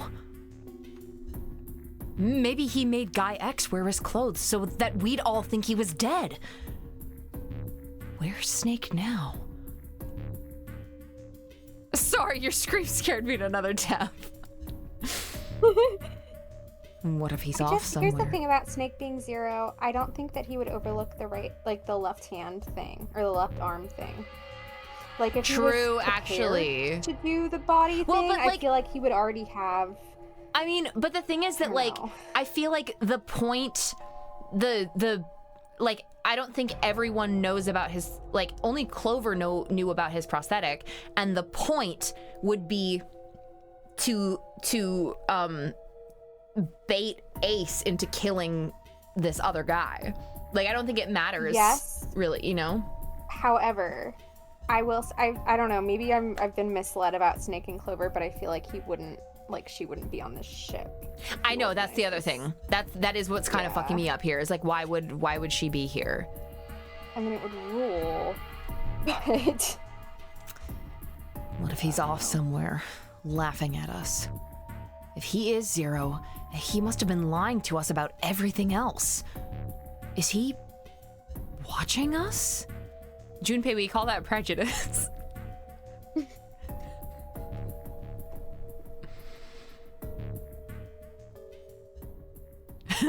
Laughing at us with grape juice, gorgonzola cheese, and my favorite comic book. Well, I believe I've finished with my confession. Why don't we get moving? he sounded as if he'd just finished doing nothing more exciting than describing the weather. For Santa, it was the last straw. This guy's gonna yell so loud. What the hell is this shit? You aren't going anywhere, you son of a bitch! We're gonna leave your ass here to rot! Woo! Why? Why? Because I killed Clover? That's ridiculous. Why are you so upset that I killed the little bitch? Die, die, die, die. Beat this man to death with hammers.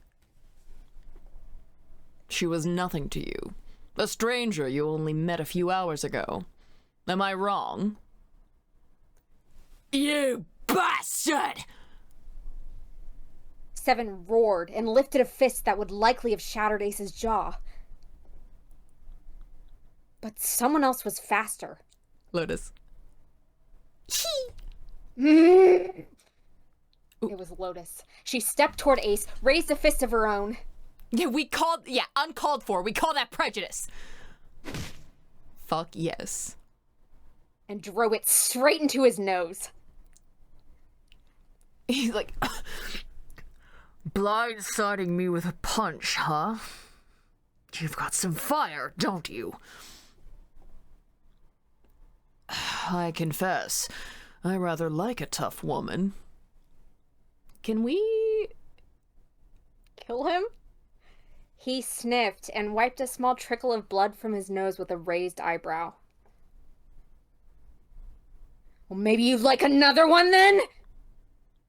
Before that, let me give you one of my own. And he's gonna pull the knife out. Huh?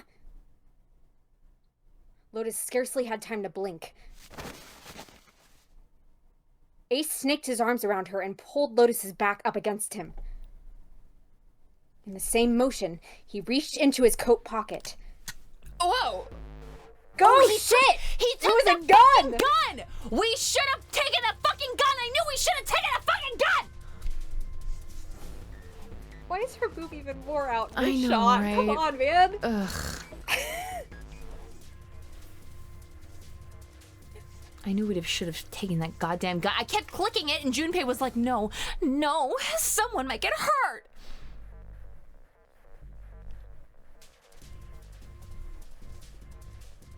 The revolver. Almost lazily, he tilted it to point at Lotus's head. If any one of you so much as blink, I won't hesitate to pull this trigger. I've already killed 3 people. Don't think I'm not ready to make it 4. 3 people? What do you mean? Very well, let me take this opportunity to illuminate you. The person who killed the 9th man was me. Although I suppose, to be more accurate, I encouraged him to get himself killed.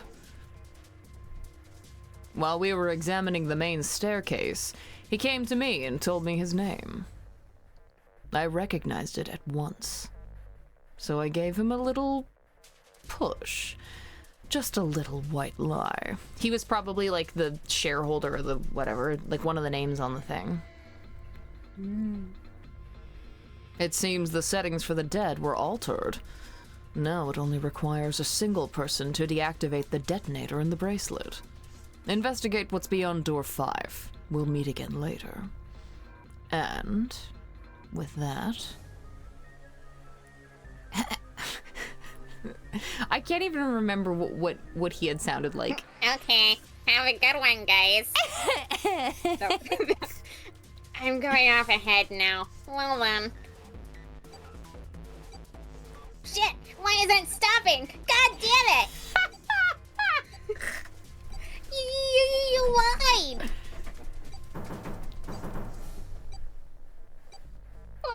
At the door, please! Discord's not picking that up, but it's okay. Oh shit, I forgot. Yeah, sorry. Turn Open on the door, please. Turn off I'm your. begging you. No, turn off your noise thing. Your. I don't have it on. Okay, all right, whatever. Miss, I won't do this. help me, I'm drowning. Help me, get me out of here. Get me out of here. Weevil Underwood! Get me out of here. Oh my god. Oh my god, there's no time left. Listen, I was lied to. He lied to me. He put me in here. Sorry, I don't know why I went with this voice. It was him. He killed me. It was him. Yeah. Really, really good stuff.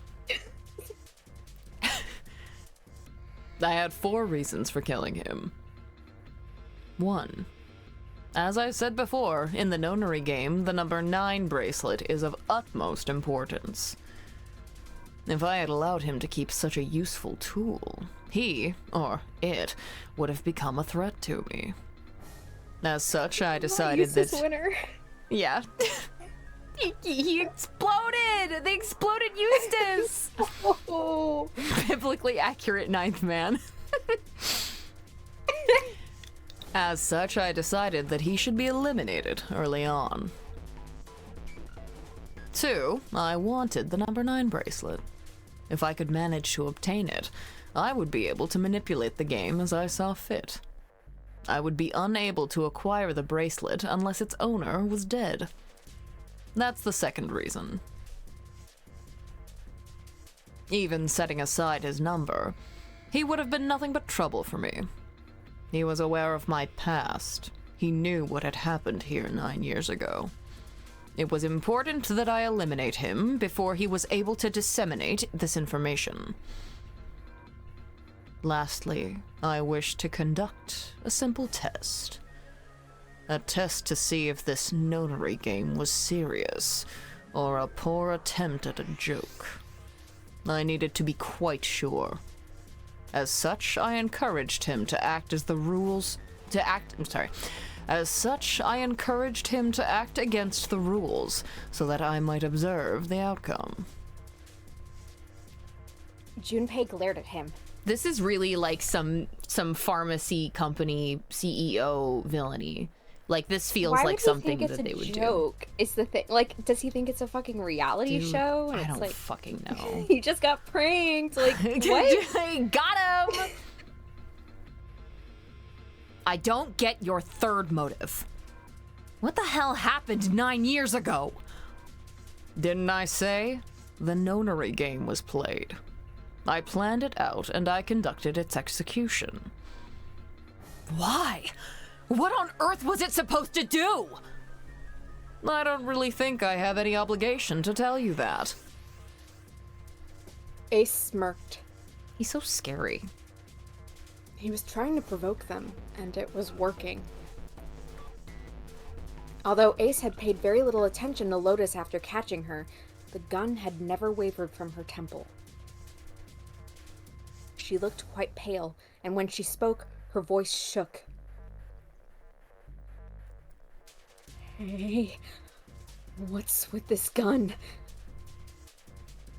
Where did he get this?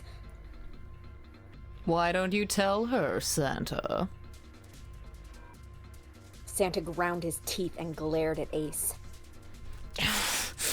On the other side of door 6. We found the gun in the coffin in the cargo room, right?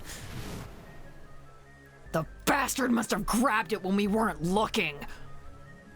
Indeed I did. That was a pretty serious mistake, you know. Just saying you intended to leave it behind? Ace laughed, a short, derisive snort, and gave Junpei a sickeningly pitying look. Sorry, thank you for remembering what the line was. I finished it. Well, there isn't much time left. I'll be off then. Where are you going? Do I really need to explain? I had assumed it would be obvious.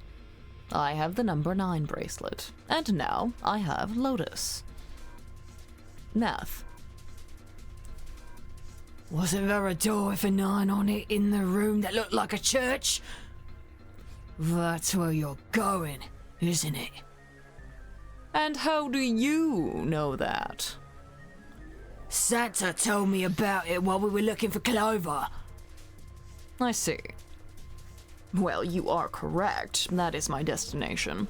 But now, I must say goodbye to all of you. Ah, and please, don't forget my warning. Move, and I'll pull the trigger. I don't need her alive to open the door, you know. As he spoke, Ace began backing toward the door, practically dragging Lotus behind him. Shit! He's getting away! But we can't risk it! Junpei, Santa, June, and Seven stood, frozen. Ace had the face of a man gone mad. They had no doubt he would pull the trigger. Ace had reached the exit. Now, Lotus, open the door for me, if you would.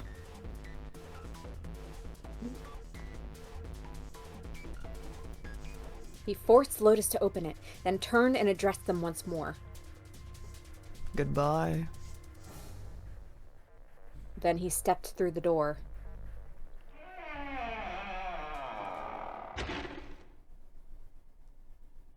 It fell shut. In the blink of an eye, they were gone. Damn it! As soon as Ace and Lotus were gone, Junpei and the others leapt for the door in pursuit of Ace. But as Junpei laid his hand on the doorknob...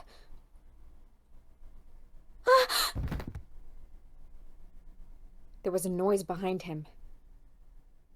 He looked over his shoulder. June was kneeling on the floor. Why does Santa look like that? Why does he look like that?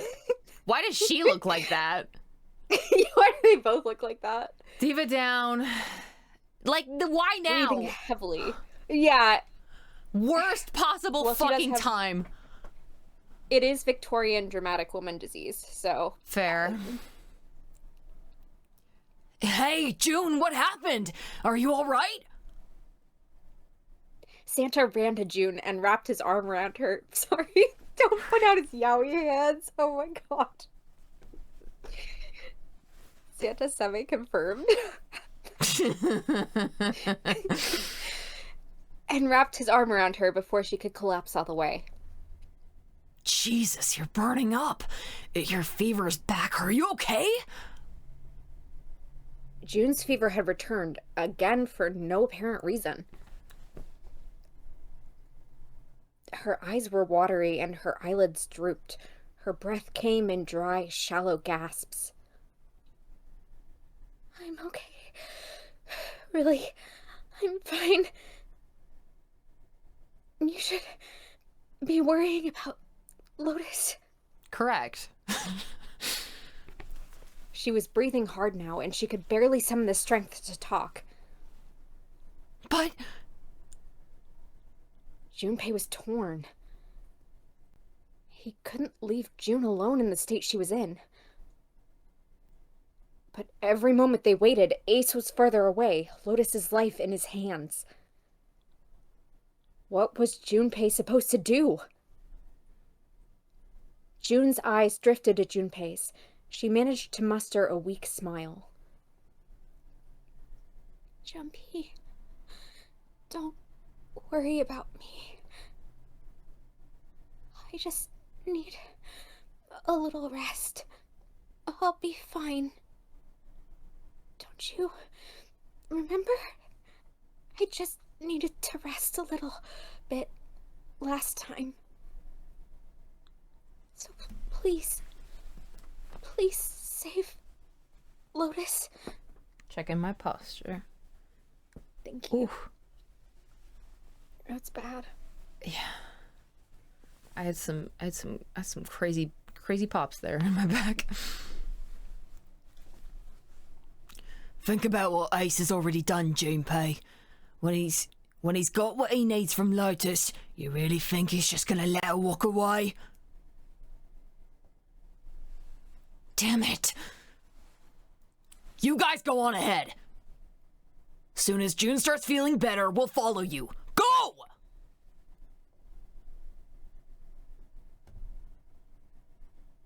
Junpei looked at June. She nodded once. She couldn't manage much more. But it was all the confirmation Junpei needed. His resolve was set. All right. Come on, Seven. We're going after Ace. I was about to say, like, well, why, like, if Junpei is so hesitant about it, why doesn't he just stay back with June? But then I remembered that we are seeing the game through Junpei's POV, so he has to go. Hell yeah! Santa, you take good care of June. I'm trusting you. Got it. Santa nodded. Junpei turned before he had a chance to change his mind and started running toward the door. He could hear Seven's heavy footsteps behind him. Let's go! Junpei and Seven exploded into the hallway, their feet pounding the metal floor as they ran.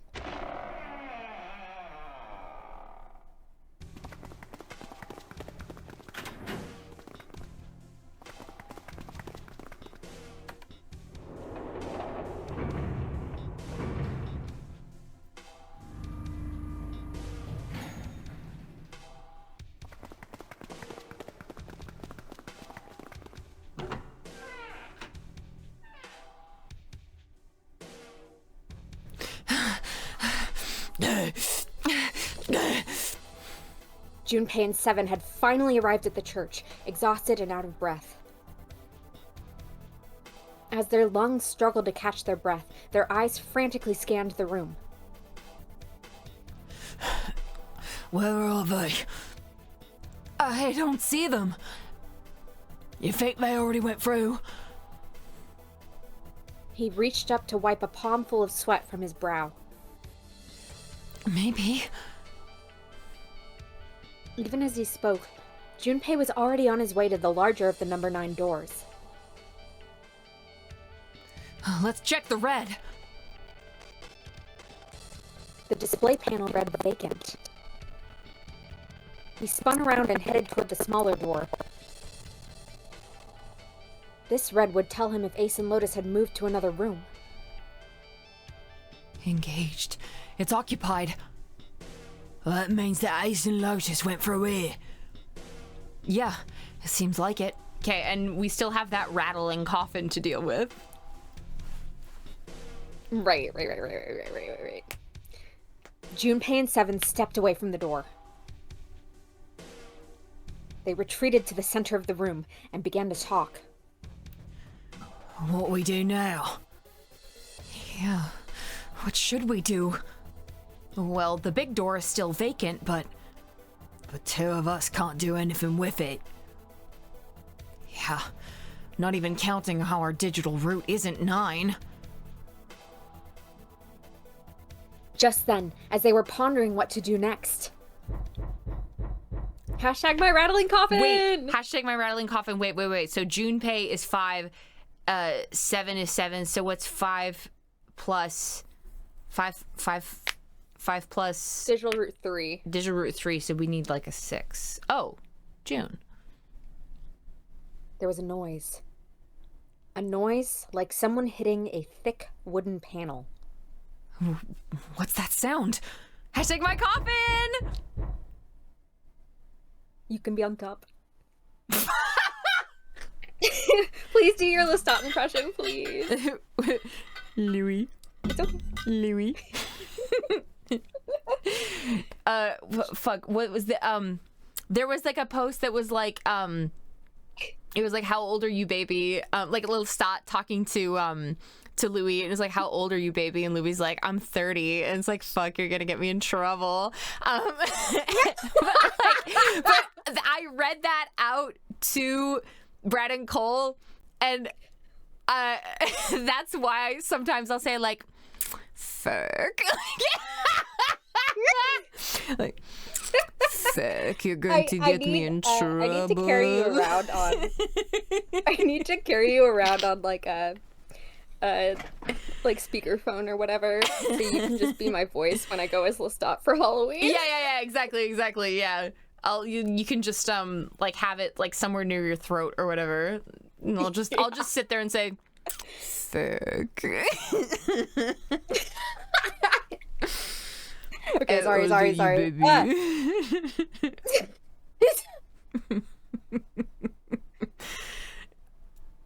We do need a Cody soundboard. Junpei looked up, surprised. Seven followed suit, his eyes jumping around the room. Sorry, I'm just picturing Lestat coming out of that coffin. Coming out of that, but you hear like now. You hear like we hear like from the coffin like a muffled little like fuck. Okay, I'm serious. I'm a professional. Okay, this is the ending wheel. I'm Looking for the source of the sound. Actually, no. There's two other endings. This is actually the sound of Louis and Lestat in the coffin. And it's like, whoa!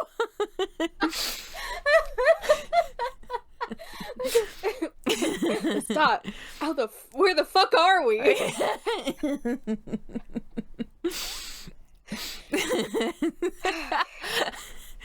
I just really love the like stop, like not even like not like a stop or like stop, like stop.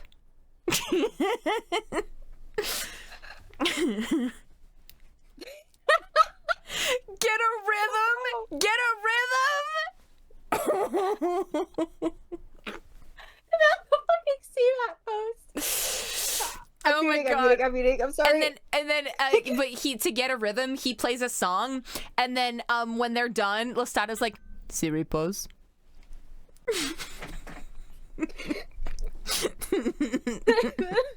I knew that would get Grace. Okay, I'm sorry. It's coming from over there.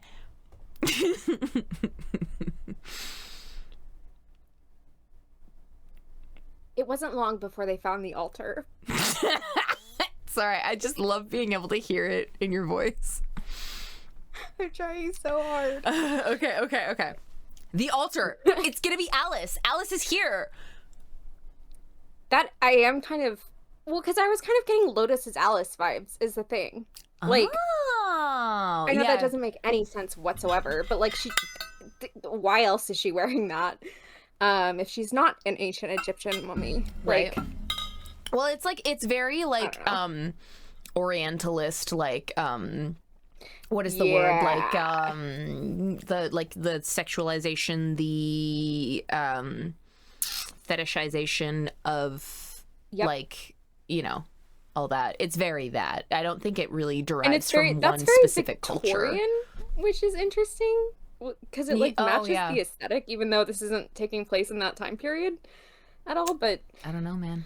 I also like in the with the Nonary games like thing that pops up on Steam, like you can play I'm just thinking of the word Orientalist. Okay. When we finish, you gotta see the Lotus concept art. It makes me so sad. Oh man. Oh man. We could have had so much better way, or like it was worse. Oh god. Either way, it's like ugh. But like they have the for like the they have all the cast from 999 on one side on the left, and then on the right side they have like the one with the cop or whatever, and he's sitting there like, but then like there's this other lady, and I'm like, why do both of these games feature one extremely Orientalist design on like a brown lady? I don't understand. Like, I don't understand. Like, and they weird. Like, she has like a circle that's like her boobs are like, it's like a shirt with a circle missing in the middle here to show her cleavage, and it's like a metal ring, and I'm like, what the fuck is? I'm sorry, is he not a cop? I don't know. What is he, like an EMT? Is he a firefighter? I don't know what he was wearing, like some kind of blue uniform. I don't know. Didn't he have like a detective? Maybe. Did he looked like he had a, I don't know. I can't remember. I'm just, anyways.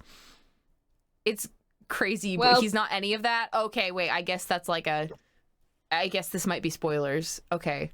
Never mind. I don't know. Anyways, it's just like for some reason they fucking love sexualizing brown women for whatever reason in this video game. I already had to deal with playing Ace Attorney 6. I don't want to go through No, literally, like... Anyways, whatever. I'm saying this with love. You should not play VLR. Okay. Sure. I'll listen to you. I can just play Elden Ring on stream. Okay. Sorry, we're locking back in. The coffin. Yeah. Let's open it. Junpei. Ow! By force! I don't think that's gonna happen. Tony, Elden Ring will go crazy. I played Elden Ring and then played the DLC, and I loved it, and I have been wanting to play it again. So I can play Elden Ring for you guys. Especially because I'm unemployed, so I can just add another stream. Slay. Anyways. Not Slay. I don't know. Not Slay, but whatever. It's fine. There's actually been a lot of job openings up near me, so. That's good. Yeah. I'm on day 2 of being back at work, and I want to kill myself. Yes, Leighton also. Yes, Leighton also. But yeah, we can add an extra little Elden Ring day. Because we can do Toxic Tony Tuesdays for puzzles, and then, but Elden Ring would be so toxic is the thing. Because you guys haven't seen me play like a that style of game, like when I was playing Silk Song. Ooh, when I was playing Silk Song, so You've seen me play? What do you mean? What have you seen me play? Persona 5 isn't even in the coffin is I streamed Elden Ring a couple times. Oh, on a different account. Yeah. But like, but that was on, that was through the PS4, so we didn't get face cam, so you didn't see me bruise my leg slamming my fist into it. It gets quite toxic. So yeah. Anyways, we can also talk about that afterwards. Let's open this fucking coffin. Well, you never know till you try, right? The only necessity for success is the willingness to suffer 1,000 failures. Who said that? I forget. Anyway, we gotta try. Junpei and Seven leapt at the coffin. Oh my god! Sorry, Lizard suggested Umineko to me. I have not seen... Lizard is someone who I haven't seen around for a long time. I miss their art. They grabbed hold of what purchase they could find and pulled. Damn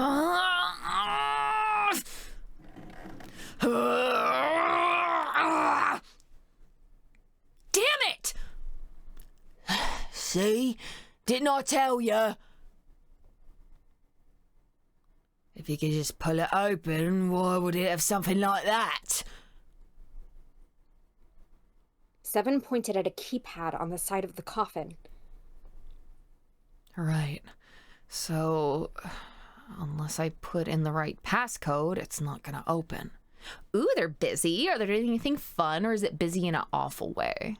Because I'm busy in an awful way.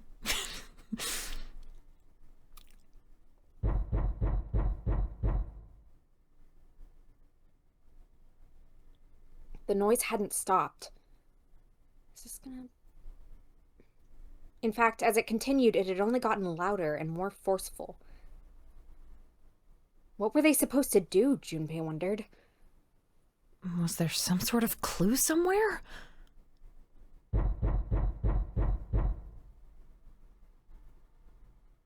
Whoa. It's 3D. They stood there for a few moments, staring at the coffin, and then Seven spoke. Hey, Junpei. I remember you mumbling about some weird numbers over by the bathroom in the first-class cabin. You got those numbers by solving the secret message Clover was holding, right? Truth had gone, or something like that. Yeah, that's right. What about it? Well, maybe that number's the passcode for this thing too. Come on, that's impossible. Those numbers were the code to unlock that safe. Yeah, but the person who set up that safe and this coffin is the same person, right? Zero set up both of these. Yeah, probably. Well, then they might have set the same passcode for both of them. That's ridiculous. Just fucking put it in, dude! Why don't you just try it? I mean, it's not like you'll make things any worse. It'd just be a waste of time. There's no way they're the same number. How do you know that? You never know until you try. The only necessity for success is the willingness to suffer 1,000 failures. Fuck. Is the willingness. What have you done to my Wellington? Who said that? You. Ugh, fine. He knelt down in front of the keypad and looked at it. Perhaps because he'd repeated them so many times before, the numbers came easily to Junpei's mind. 14383421. Quickly, he typed them in.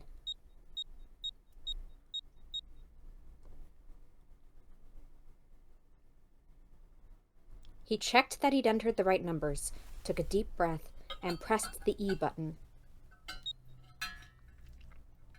It only took a moment. What? You gotta be kidding me! There was a click.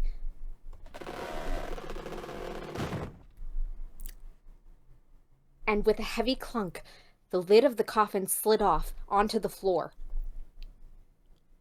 Someone sat up from inside. Yes! Yes! Catalina! Yay! Yes! Look at his outfit! Dude! Oh my god, we missed I you! fucking knew Snake was gonna be in there. Sorry, I had sums on top of my... I have like a couple sums on top of my computer, and they just all like... tumbled the fuck down. Francisca and Sogi down. Oh. Eva. Yeah! Oh! Hi! Catalina! Snake! That's my special guy. You. Why? Ah, those voices. Junpei and Seven, unless I'm mistaken. Snake found alive, 2 casualties reported. Where are the Oh, sorry. That's fucking... I'm mixing up their names. Oh my god. Where are the others? Are they elsewhere? Of course, there was no reason Snake would have known anything about where anyone else would be. Someone's got to tell him about Clover, guys. Junpei and Seven looked at one another. There was a great deal he needed to know, but...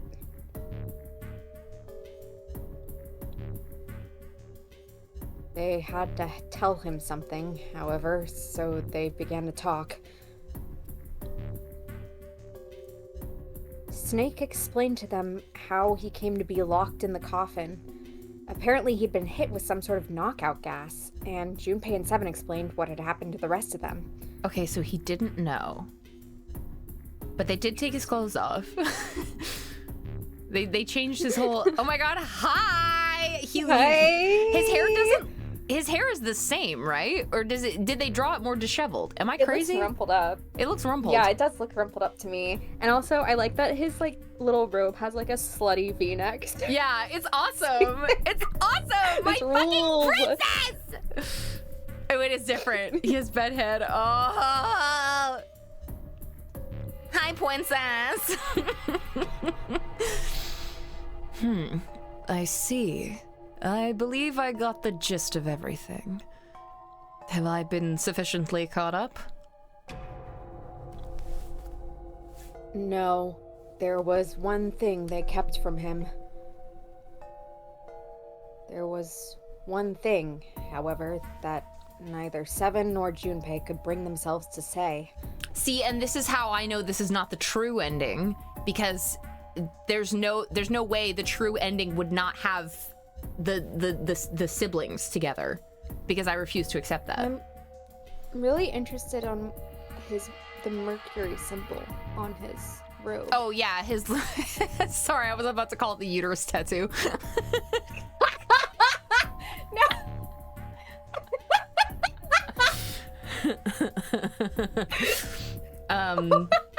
Yeah, the symbols he's got on his robe. And you called Umi weird for saying that Junpei was pregnant?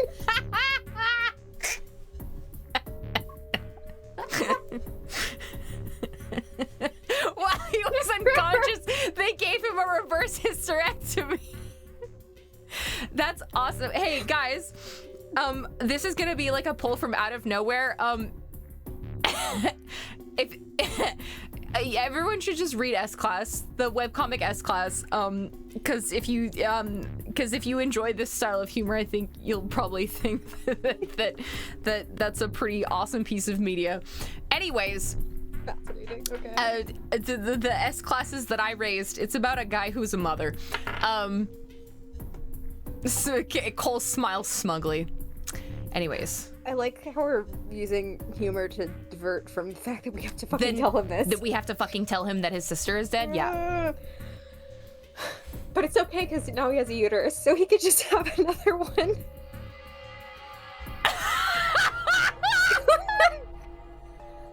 Like a replacement.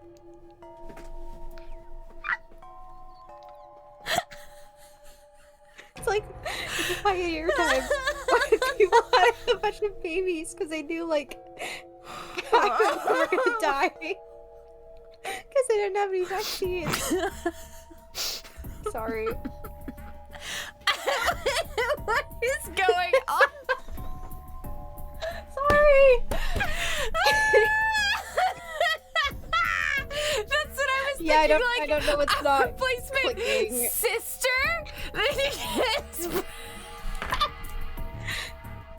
I don't know why this is so difficult. Which would then be. Well, I would say that they would name it Clover 2, but I don't know. Clover 2, the meltdown. Sorry. Boat fills up, no way out. Wow. Sorry. I need to have fuck. So stupid. Okay. I Again. Gotta kill Clover. Yeah. I said it. Exactly. Yes. Again, we are saying we are we are cleverly avoiding telling him about Clover, who's gonna do this C-section.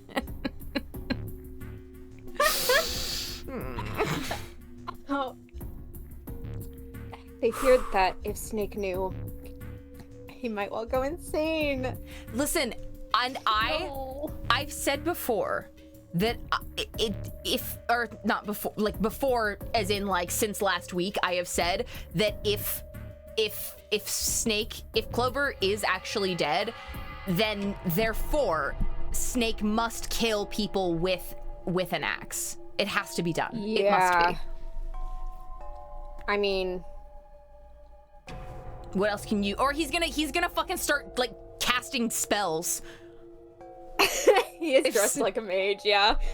If Snake knew his sister was born from a C-section, he might well go insane. Listen, C-section is a normal procedure. You know what happens. Okay. I'm back in. Hi, Luca. Welcome. Yeah. They decided as much by a look the moment Snake had climbed out of the coffin. But that still doesn't explain why you were trapped in here. We've still got no clue about Zero's true identity, let alone why the hell he's doing all this. Why did he put Guy X in Snake's clothes? Is all this stuff somehow related to that Nonary game that was played 9 years ago? Sorry. Yeah, Luca, Umi couldn't be here today, but she made a really bold character choice for Snake, that he's Cockney, and I have to honor that choice because it was made by a fellow actor, and so I must. Hey, Snake, do you know anything? Or sorry, Junpei not put Snake. The question is Snake. For 7, yeah. No, sorry. I keep saying Snake. It actually Anyways. works weirdly well. Like, there was one line of dialogue where I was like, if you said this in any other accent than Cockney, it wouldn't make as much sense. I don't know what it was, but it was like, huh. Yeah, I feel like I remember this. Anyways, yeah, I keep mixing up Seven, Santa, and Snake because they couldn't have named them a bit differently. Anyways. His answer was less than illuminating. What are you talking about? I apologize, but I have no idea what you're saying. It seemed as though Snake was, perhaps, not being entirely honest, but that knowledge did Junpei and Seven little good. Sorry, I just want to see him. Oh, wait, stop it!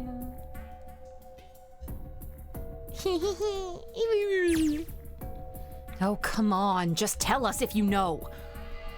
I don't know what to tell you. How can I know something I don't? No matter how many times they asked, he insisted that he knew nothing. It was becoming clear that Snake wouldn't give in, and every second they spent asking him was a second wasted. This is bad. We're running out of time. We need to go after Ace. However,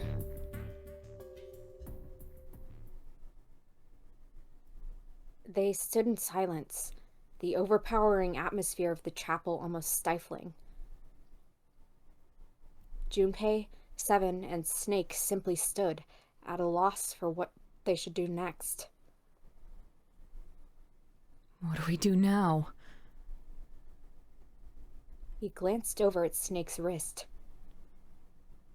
Sure enough, he could see the 2 on the bracelet on Snake's wrist. The 3 of us can't make a digital route of 9. Yeah, we'd just get 5. We're stuck here then. Oh, hey, I just remembered something. Seven began patting his pockets as if he were checking to see if any of them held anything. If he's gonna pull out the 4 bracelet, I swear. What? What is it? I found something earlier. What did you find? This. He'd finally found the pocket he wanted, and his hand dove into it. Seven pulled out something round and metal. Don't. This. Okay. This cannot be the fucking way we tell him his sister is dead. Jesus Oh, okay. Christ. Thank God. It's the 01. Oh. A bracelet. Don't scare me like that, Seven. There was no mistaking the number glowing at them from the face like a cartoon eye. 0. Zero's bracelet. What did you say? Are you saying that 7 has the number 0 bracelet? Yeah. Where did you get that? Snake's question was innocent enough, but if he learned the truth... If he'd been able to see, he would have noticed Seven look away. Clover gave it to me. She did? Yeah. How did she come by it? Well, she found it, see, on the other side of door 1, A deck in the captain's quarters. She asked me to hold on to it because it was too big and bulky for her to be lugging around. He's lying. Junpei could tell right away that Seven wasn't telling the truth. Did he say that out loud? I hope not. He even told us earlier. I haven't actually looked at it yet. Didn't want to disturb the crime scene, you know. Basic stuff. Well, I did borrow one thing. He probably said that so Snake doesn't find out about Clover. Oh, okay. Alright, Junpei. Been nice knowing you.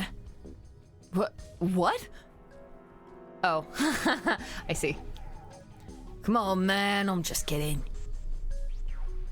Still, just in case, I want to make sure the 0 bracelet gets picked up by the red. Snake, give me a hand, alright? Without waiting for a response, he started walking toward the door. Yeah, no, exactly. Junpei. He probably said that so Snake doesn't find out about Clover. So Snake doesn't find out about what? Junpei and Snake followed him, quietly. Before long, they found themselves in front of the larger of the two doors. Seven and Snake put their palms on the red. Once they'd done that, Seven put the number 0 bracelet on the scanner panel as well. A third asterisk appeared on the screen. Now they just needed to pull the lever, and the door would open. Huh? Why isn't it opening? Well, the third asterisk lit up, so it must have registered the 0 bracelet. Maybe it isn't actually 0. Huh? Maybe it's 10, yeah.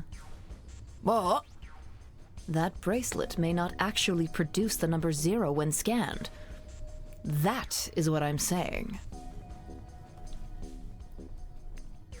Why don't we try a few different combinations? Perhaps we can determine what number that bracelet actually contains. Got it. Junpei nodded. They decided to use the following combination. So Snake plus Junpei. Snake plus Junpei is 7.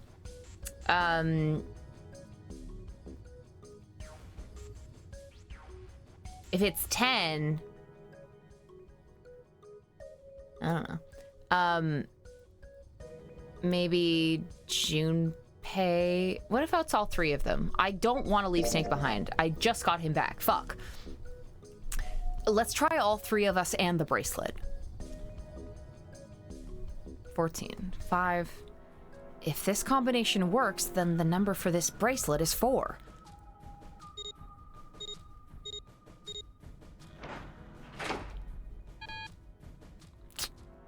It didn't open. Then this bracelet is not 4. Though if Clover were here, then... Junpei continued. Alright, let's try Snake and Junpei. Let's try Snake, me, and the bracelet. Okay. If this combination works, then the number for this bracelet is 2.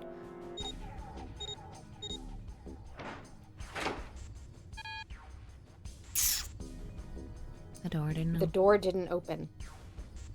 The mysterious bracelet wasn't 2. It didn't open. Guess it's not 2. Then... Okay. Junpei continued. Why? I don't want to go without Snake! Let's try me, 7, and the bracelet. If this combination works, then the number for this bracelet is 6. They scanned in their bracelets.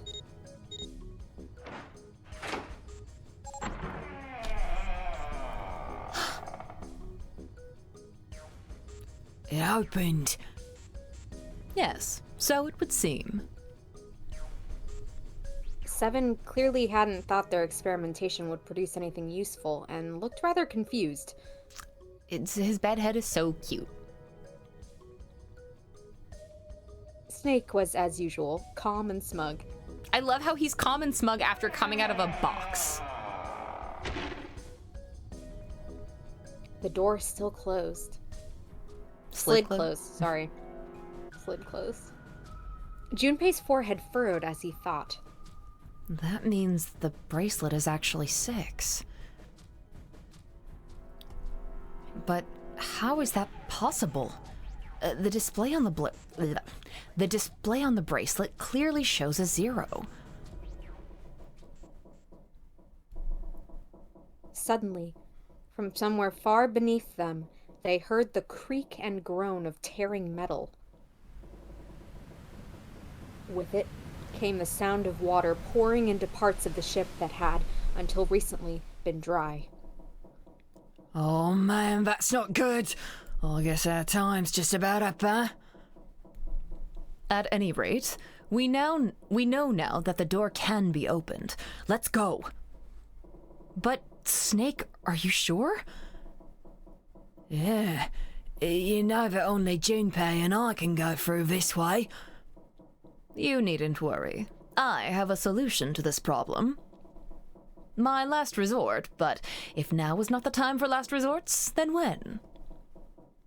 Last resort?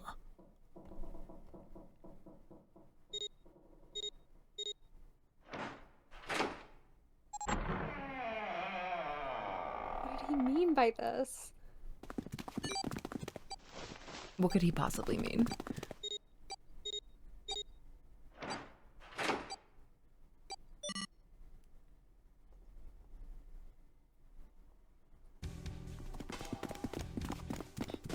Junpei, Seven, and Snake ran, full tilt, down a long, straight hallway.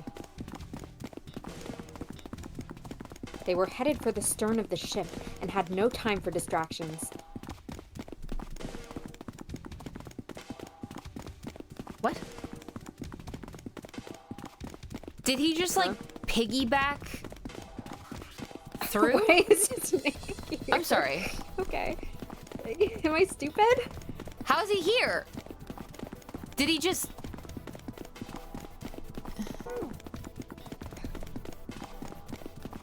As they ran, Seven spoke. Gotta admit, you really surprised me there, kid. I couldn't figure out how the hell you were gonna get out of that one. How come you didn't do that right off the bat? As I told you, it was a last resort. Had I used it at the beginning of the game, I would have come under a great deal of suspicion. I imagine that most people would have taken it to mean that I was Zero. Once they'd convinced themselves of that, I wasn't optimistic about my chances of making it out of here alive, let alone unscathed. I felt it best to play my cards close to the chest, as it were. That way, if I were in a situation where there was nothing else I could do, I'd have a little trick up my sleeve. I'd just take my bracelet off. Wait, I'm sorry. Did you, like, dislocate your thumb or something? Oh, his fucking arm! I think he took Am I his arm stupid? off. Dude, he took his arm off. Duh. Fuck. Snake's plan had been simple, but effective. He simply removed his bracelet. How? To Junpei, it had looked as though Snake had simply crushed the bones of his hand until they were small enough to fit through the wristband. Of course, that would have been practically impossible, so... How had he done it? My brother's left arm is, it's not like a normal person's arm. It's fake. It's not a real arm. Snake had slid the bracelet off and tossed it into the coffin. I know this is kind of a weird thing to say, but I'm glad that's a fake arm. Don't have to be afraid of the door if you don't got a bracelet. You are correct. He'd walked through the door easily, without authenticating.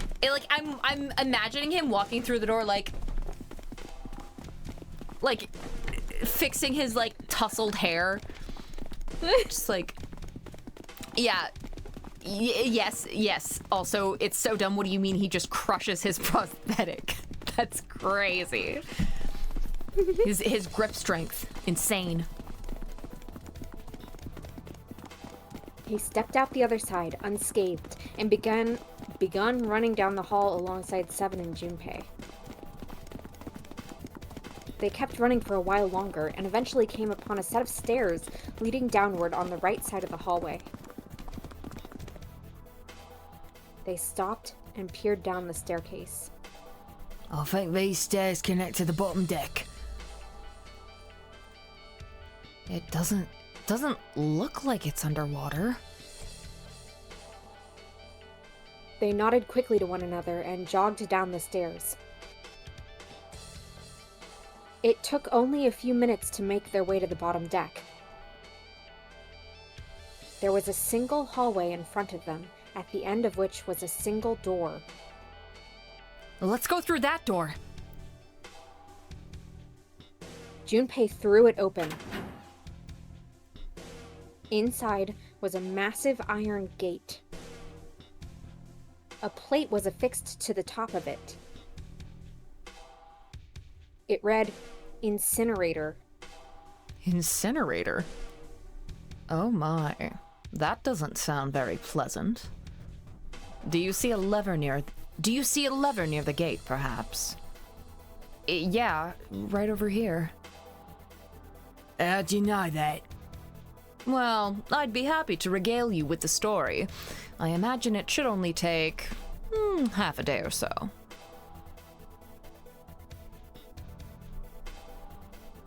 Ugh. Junpei grumbled, gave Snake a dirty look, and jogged over to the lever. Bro, figure it out. He's been here before. If you pull it, the door ought to open. Got it. He pulled the lever down.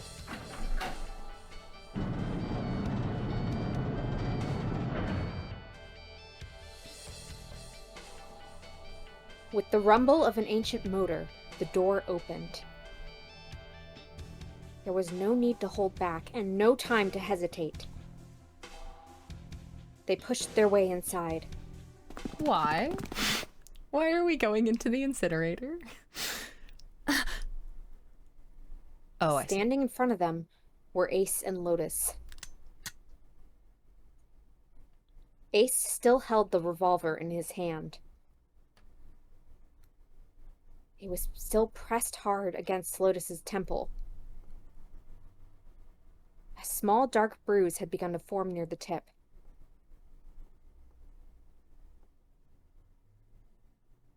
Even from several yards away, Junpei could see that Lotus was shaking.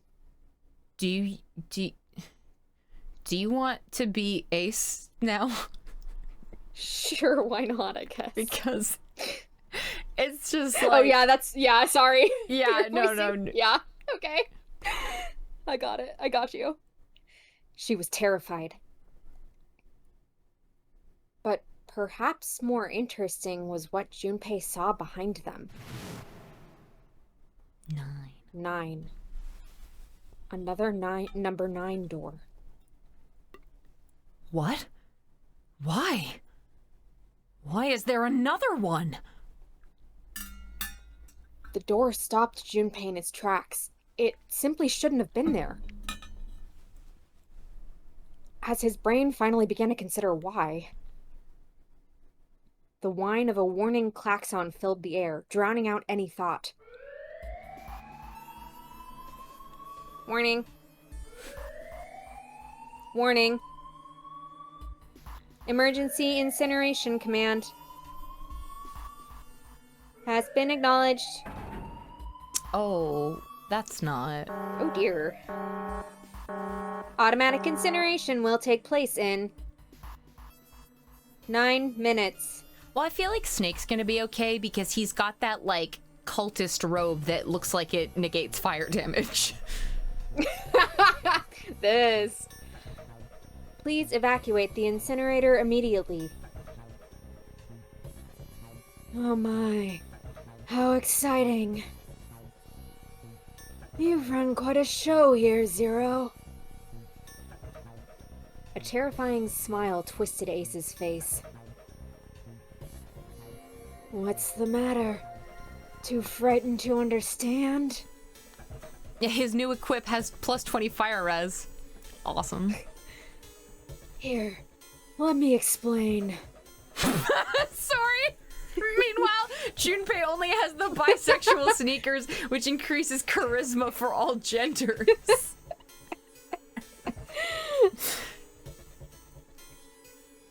Did it increase charisma? Did it? I don't know. I couldn't say. It's said that the incinerator system is about to activate.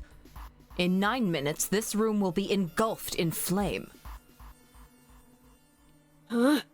Who are you? You don't recognize me. I'm hurt. It's me, Snake.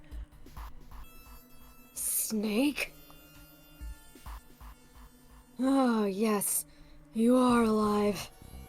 Did they told him that Snake killed, or that Ace killed a whole bunch of people, right?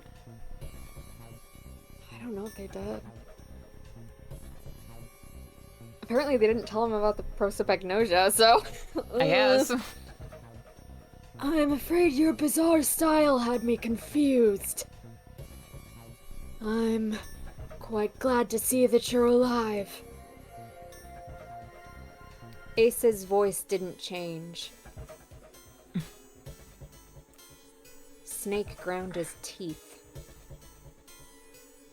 If you don't mind my asking, how did you get here? Snake, Junpei, Seven.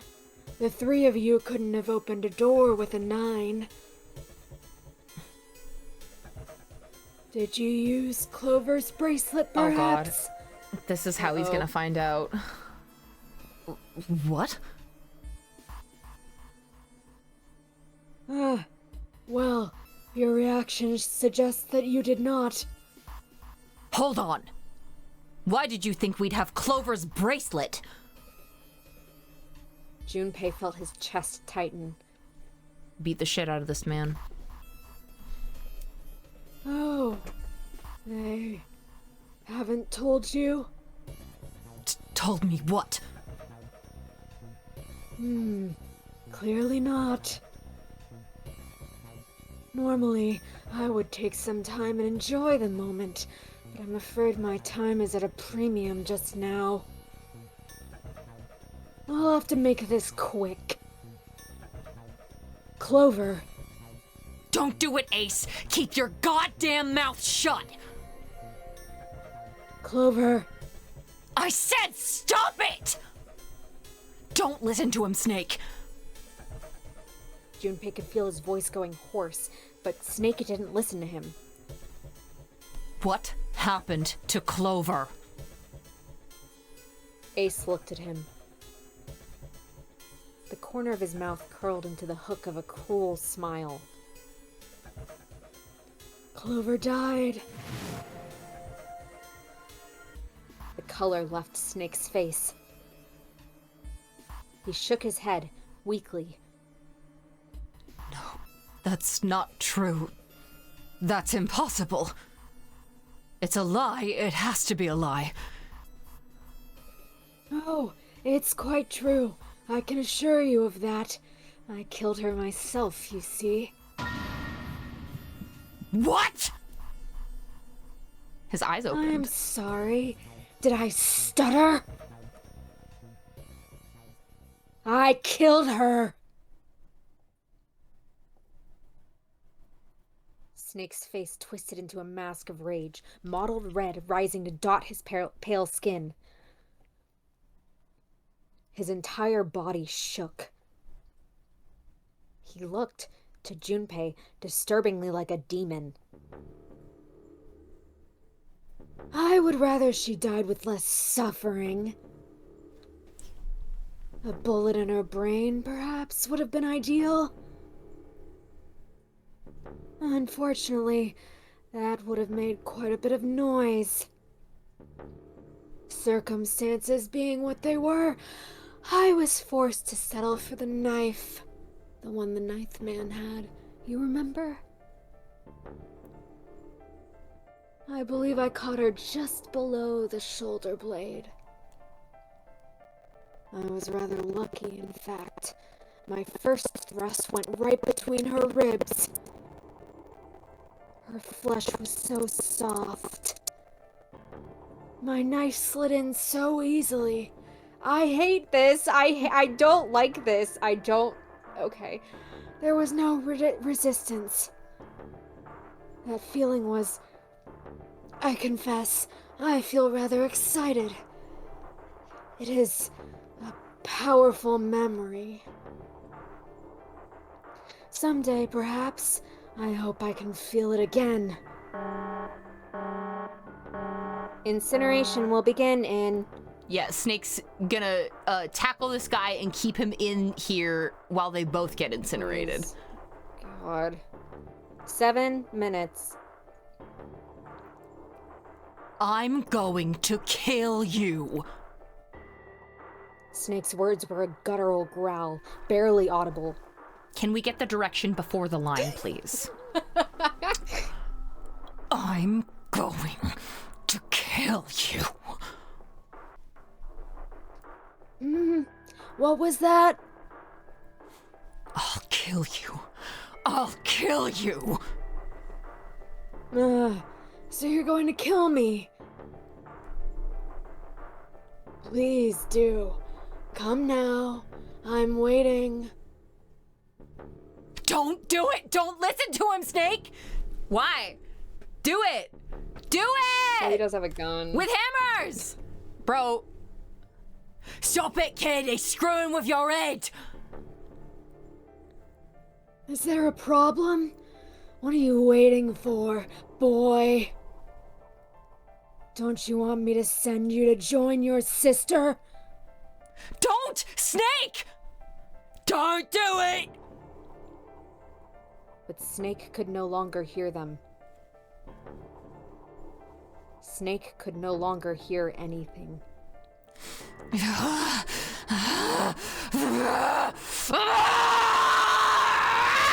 Get him, get him, get him, get him! Snake moved like a bolt of lightning. His scream echoed through the incineration chamber, full of rage and despair. Snake! Snake! Oh. Well. Ah! Another scream filled the room. Pitched down so Discord will record it. Yeah. It was Lotus. She ran across the room toward Junpei, her eyes wide with terror. Lotus! Hurry this way! Snake's ill-fated attack had loosened Ace's grip on her, and she'd made a run for it. Diva fucking down. She reached Seven and Junpei and ducked behind them.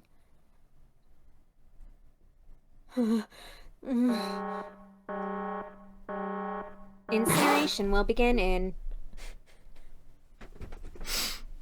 Stop. Stop. Stop!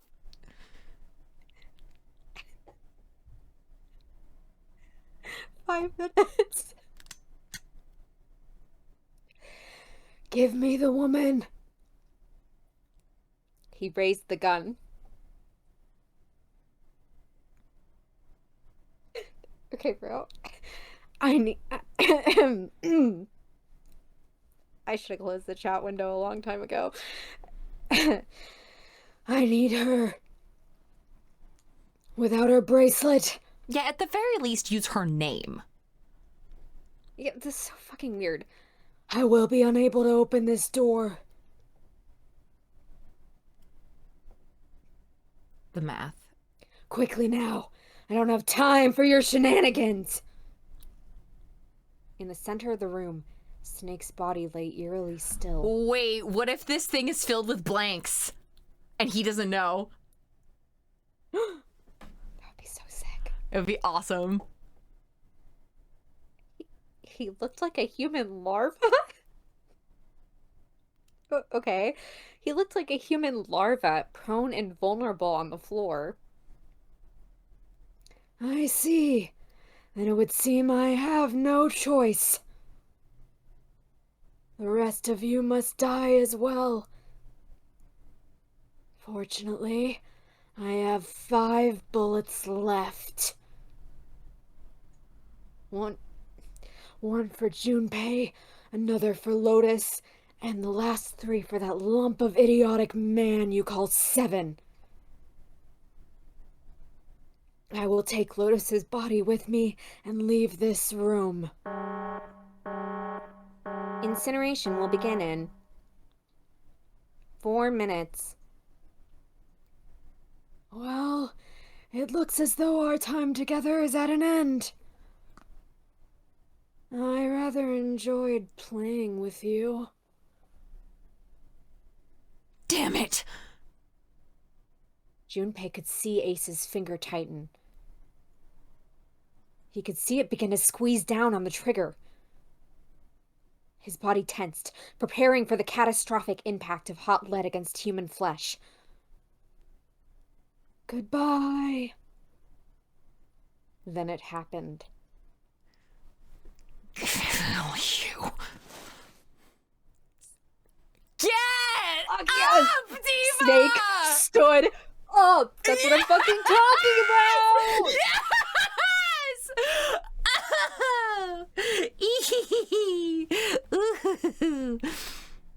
Diva up! He did stand up. What? No, that's impossible. For the first time, Ace's composure broke. Sorry, I need like a screenshot of this. Hey! This rules. Stop that. This art is insane. I love. I'll kill you. I'll kill you. Stay away from me. Get back.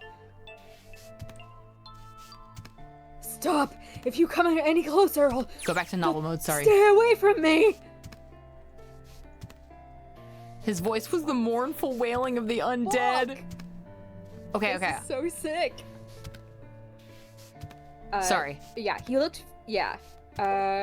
With obvious effort, Snake lunged forward, one step closer to Ace, then another. He looked for all the world like a zombie. I'll kill you. I'll kill you. His voice was the mournful wailing of the undead. Stay away from me. Get back. Stop. And if you come any closer, I'll get away from me. Little by little, Ace was retreating. Snake didn't stop. He continued his stiff, inexorable approach, his eyes twin pools of pure fury. Listen to me! I said, don't come any closer! Shit! You bastard!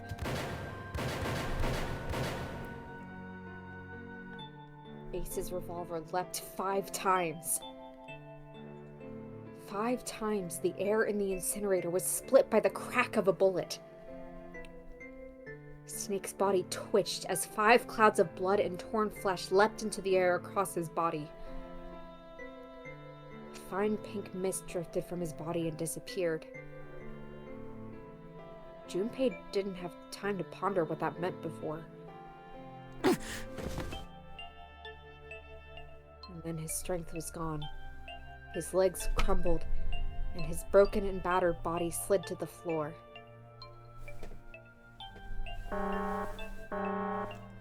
Incineration will begin in 3 minutes. Finally! Here. But Snake wasn't done.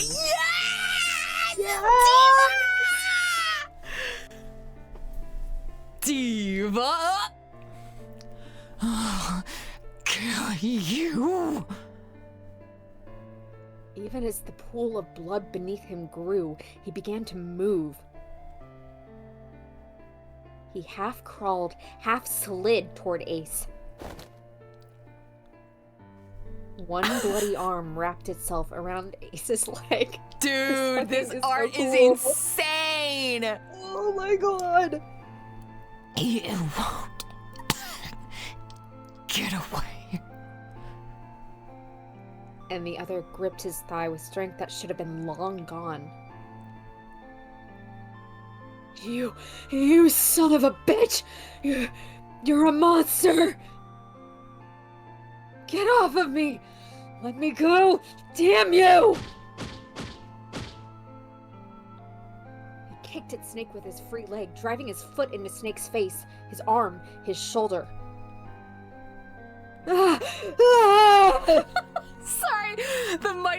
man may be slain by one arrow, but Snake was pierced by many. Stop! What does that mean? It's the what Pippin says to Boromir's father in Lord of the Rings, because Boromir gets hit by 3 arrows. I understand. Made no difference. Snake refused to release him. Once a snake has ensnared its prey, rarely does it release it. This is it, Ace. We're going to burn to death together. What? Incineration will begin in 2 minutes. Ah! Damn it! Damn you! Get off! Let me go, you monster! Okay. Look, think about it this way. My company owns a wonderful hospital. It has excellent doctors. You're not wounded too seriously. I'm sure they can fix you up easily. 6 bullets.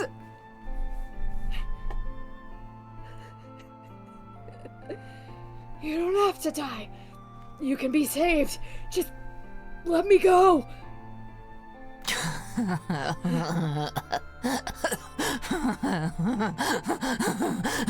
Pathetic. Begging for your life. Then Seven and Lotus began to speak. Junpei could hear tears in their voices, and their words were strained. Snake, that's enough. You can stop now. Yes, he's right, Snake. You've done enough. Anyone got an ibuprofen? I got a headache. Come on, Snake, let's go. Let's get out of here. You have to come with us. We have to leave together. Yeah, they gave us the direction before the lines for once. Awesome. Snake turned toward them. He coughed, and blood splattered across the floor. Then he smiled, a sad sort of smile. I apologize. I apologize, but I'm afraid I can't do that. You'd best forget about me. You need to leave soon. I'm going to take him with me. Shut up! Be quiet! I couldn't save Clover. My sister died because of me. Perhaps this will begin to atone for that. Perhaps in the afterlife, she can forgive me. No, go! Go now! You have to go! Incineration will begin in 1 minute. I hate this shit. I'm fucked up right now, dude. I'm like, oh. The fuck you mean? Perhaps in the afterlife she will forgive me. Fuck! What do you fucking mean? Ugh.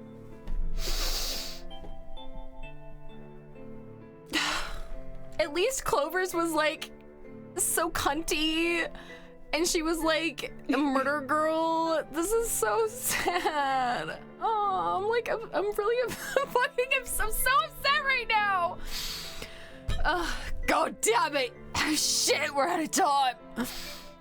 We gotta go. Seven ran toward the exit. Lotus followed him. But Junpei couldn't move. There were white lines down Snake's cheeks where his tears had washed the blood away. Fuck this. Fuck you. Fuck this. I hate this. He was broken, body and soul, and Junpei felt as though half of his own heart had been torn out. His eyes stung, and he tried desperately to swallow to clear the lump in his throat. Junpei, what are you doing? You have to get out of here now. Junpei's chest tightened, pulled taut by anger, misery, and a cold feeling of emptiness. Pure emotion surged through his heart, alongside the torrent of blood. He could feel it building, a tremendous wave growing taller and taller and taller. And then it broke, crashing down with thunderous force onto his shaken, unprepared... Sorry, not to ruin this dramatic moment. Yeah, they've known each other for 8 hours, and Snake was in a box for half the time, but Snake is just has that much charisma. No, literally, I only knew Snake for 8 hours. That's true. And we loved him. Onto his shaken, unprepared mind. Snake! Snake! Junpei's rational mind was gone. He was driven by instinct now, and he launched himself across the floor at Snake and Ace. Or he tried to. Oh shit. Really good expression on Junpei. Yeah. Wait! Don't be an idiot, Junpei!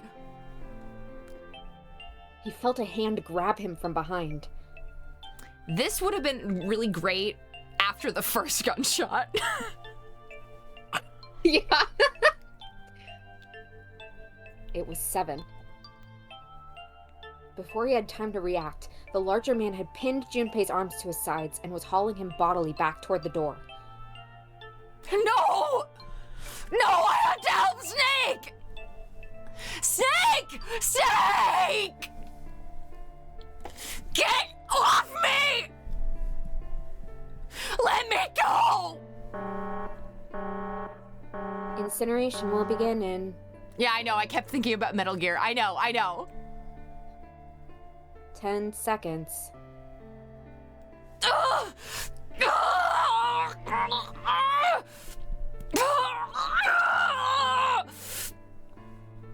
7, 6. Thank you, guys. Damn it! I don't got a choice, kid! Don't blame me for this, alright?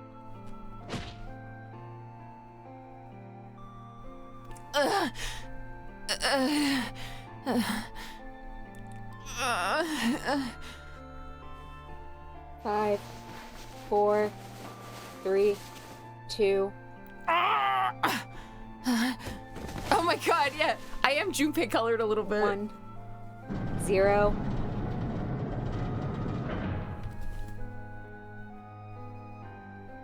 Gates 2 and 3 are locked down.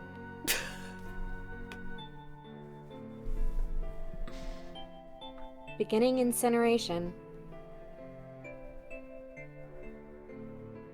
Junpei felt Seven's fist bury itself deep in his stomach, and then his legs turned to mush.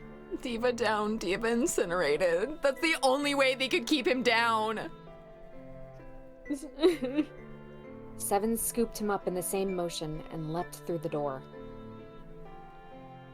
It slammed shut behind them.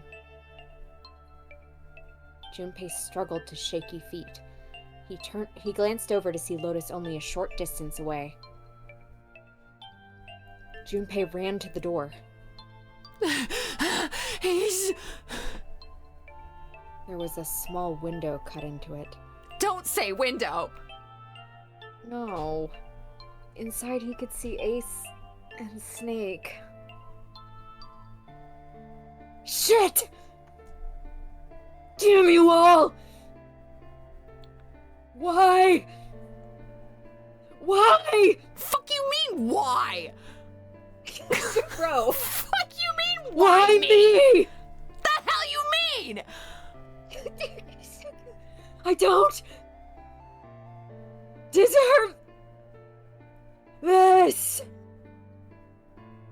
Answer me. Answer me, Zero. Why?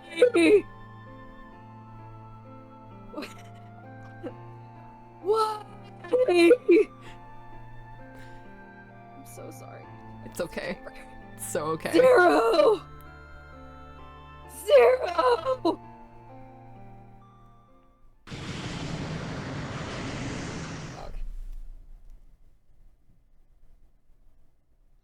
Zero.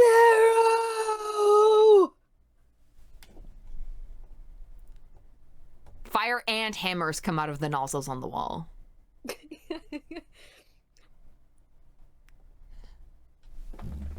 He didn't know how much time passed. He didn't know how long he stood there in front of the incinerator. We didn't see the fire hit Snake. He could be fine. That's true. Besides the 6 bullet holes. He looked to the side.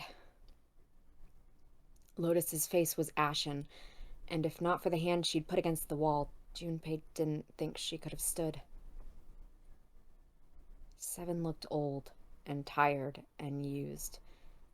His eyes stared at the floor, seeing nothing. Junpei said nothing. He simply began to walk toward the open door and the hallway they'd come down earlier. Aye, wait, Junpei. The fire just cauterized the bullet wounds. He's fine. Just get him a little bit of water. And hey, look, Clover's fine too. Junpei, where are you going? He blinked when their voices broke the silence. He stopped. You stay here. I'll go get Santa and June.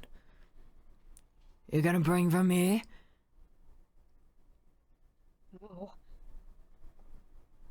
Don't worry about that. Just stay here and wait, alright?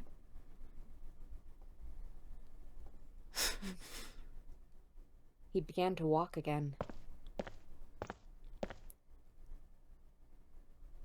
He looked over his shoulder and watched Seven and Lotus grow smaller and smaller. They stared back, not moving. He wasn't sure if they could. He turned around again. He knew where he was going. I saw an elevator on the way here. If I can get it to work, then maybe... Before long, Junpei found himself in front of the elevator. Next to the door was a button with a triangle on it. Please work. He pushed it, and the door opened.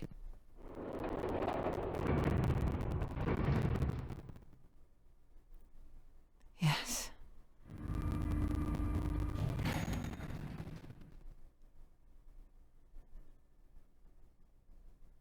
Junpei was in the large hospital room.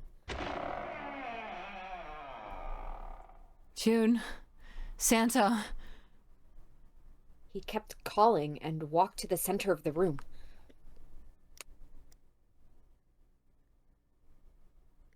What?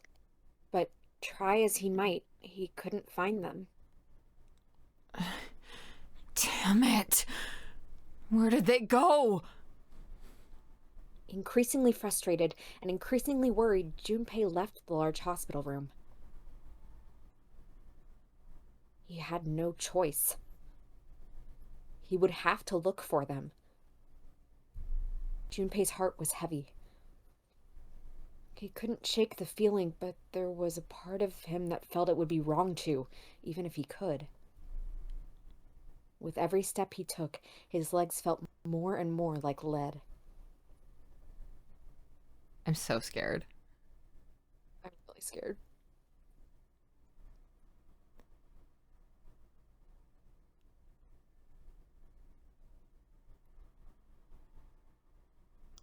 Wait. They would have been able to get out. No, because there's only 2 of them. Never mind.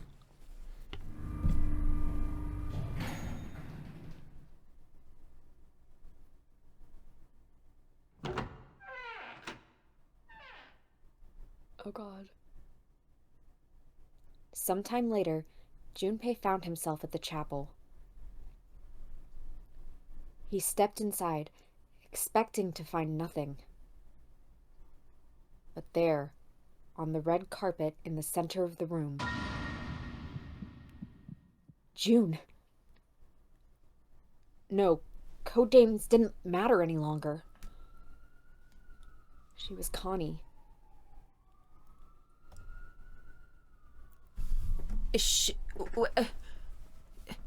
Connie! Junpei cried her name and ran. Like lightning he ran, across the room, toward her. Connie! He stumbled to a stop. How? Why? As he looked down at her body, lying so still on the floor, he felt the icy grip of fear upon his heart. Well, but wait, so she's probably fine. She's probably just like, I just need to go to sleep. And Santa's like, fuck, dude, there you are. What happened? Yeah, totally. She was still. So very still. No, it can't be. It's impossible.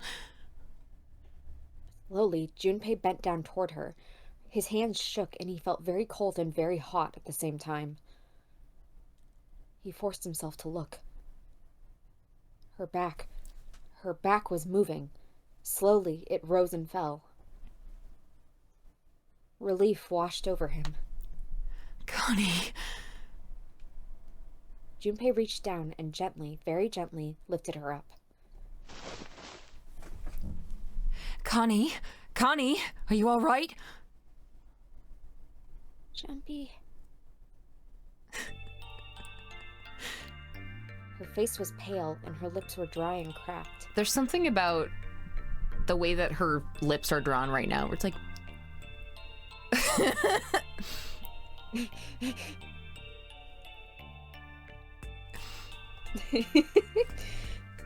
Her eyes were blank and cloudy. They stared straight at Junpei, but saw nothing. Trembling, Junpei wrapped his arm around her back. She was cold. Very cold. Junpei tried to convince himself that it was only his imagination, but she felt as though she were fading away. Sorry, low-key how I am looking right now, I lost my chapstick. He could feel his heart pounding frantically in his chest. Oh man, Connie, what in the hell happened to you? You feel... Jumpy, I'm sorry. Her voice was very faint. I might not make it. But why? But for why? No way! No way am I gonna let you die. I'm gonna save you. I promise. Thank you, Jumpy. Thank you so much for everything. I was really happy to see you again, Jumpy. Really happy. Sorry. Don't give me that I was crap. You're gonna see me again lots of times. Did we not do this? Whatever. Doesn't matter. Let's do it again. Yeah, we did this exact. It's fine. It's fine. You've just gotta hang on. All right, Connie? This is an interesting scene study as well, though, because the fact that she is not, like, actively bleeding out has kind of changed Junpei's intention to me. The way that I'm acting him. Jumpy, Did you know? You meant a lot to me when we were kids. Loved you for a long time, Jumpy. A really long time. Junpei's vision had gone blurry. It took him a moment to realize his eyes were filled with tears. He could feel a piercing point of heat deep in his heart, like a white-hot flame. He looked down at Akane. Oh. Game over. There was a crack of static from above his head, and a voice spoke. Zero! You son of a bitch! Where are you hiding? Junpei frantically scanned the ceiling for the source of the voice.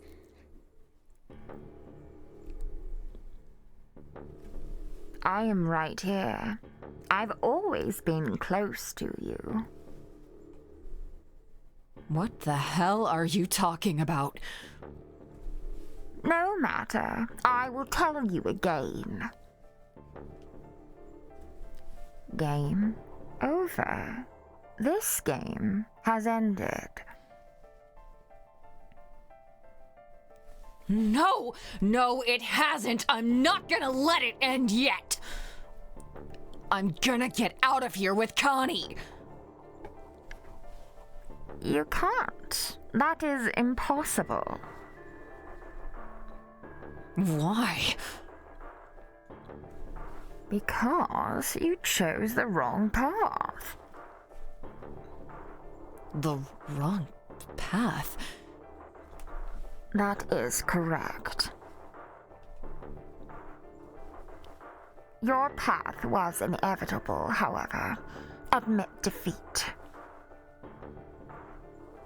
Where there is shadow, there is light. Where there is absence of light, there is no shadow. So it goes.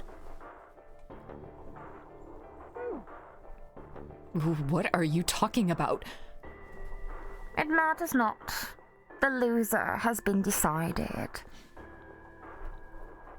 I told you I'm not gonna lose.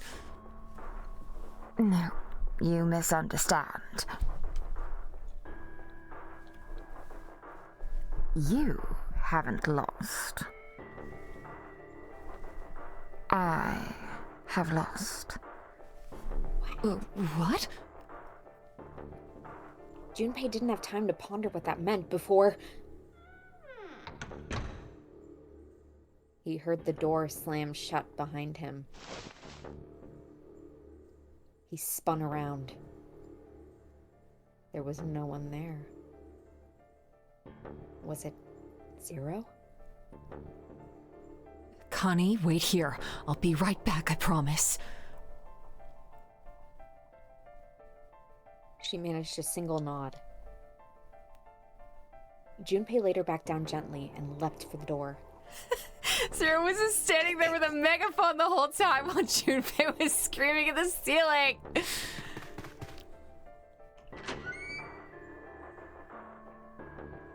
He yanked it open and shot outside. No one. No one, no one. The hall was empty. There was nothing moving anywhere. Damn it! Where are you? It doesn't matter. I need to get Connie out first. He didn't want to leave Connie alone any longer than he had to, so Junpei turned around and headed back to the chapel. What the fuck are you talking about? What the fuck? Connie? She wasn't there. She wasn't anywhere. She'd been lying there on the floor just moments before. Diva disappeared?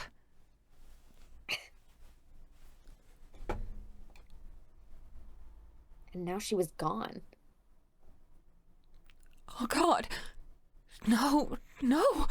Where is she? Connie! Connie? Connie! Connie!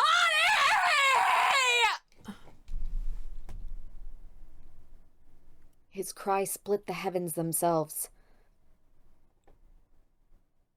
He screamed until his voice gave out. Then he screamed some more. But there was nothing. No answer. His voice faded away, and all that remained was cold, unfeeling silence. That was when he noticed it.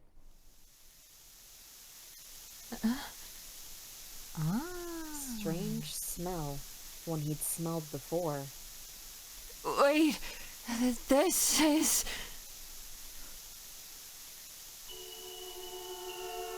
Wait, smoke. 9 seconds later, Junpei's mind winked out. Bye, Junpei. A smelly smelled. A smelly smell that smelled smelly. Wait. Not zero farted. You say bad end. So like what? It did on one of the other ones. It said like an end.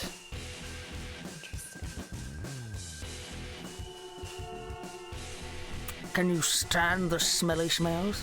Can you stand the smelly smells? Or will you puke into the toilet? That was crazy. That went fucking crazy. Dude, I am a fan of Snake.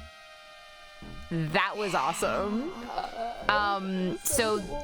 But there is an ending. There is an ending where they are together at the end. And I will find it. There better fucking be. I will find it, because if there's not, fuck that. That was a really good ending, though. Yeah. God. I want answers. Yeah, Snake and Clover bringing us the best endings in the fucking game. Yeah. Snake was just absolutely aura farming. He was fucking mogging Ace. No, for sure. And like so hard. With the weird like cultist robe on, just like dude, that was crazy. I'm gonna kill you. I'm going to kill you.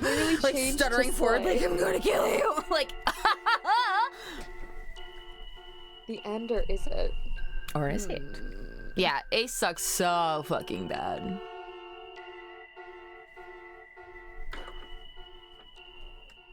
Chance of loss is not 0.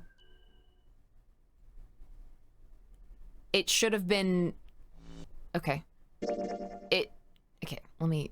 Alright, well, thank you, everyone. I didn't even fucking realize that we were half an hour over time. Because that was a great ending. Okay. Well...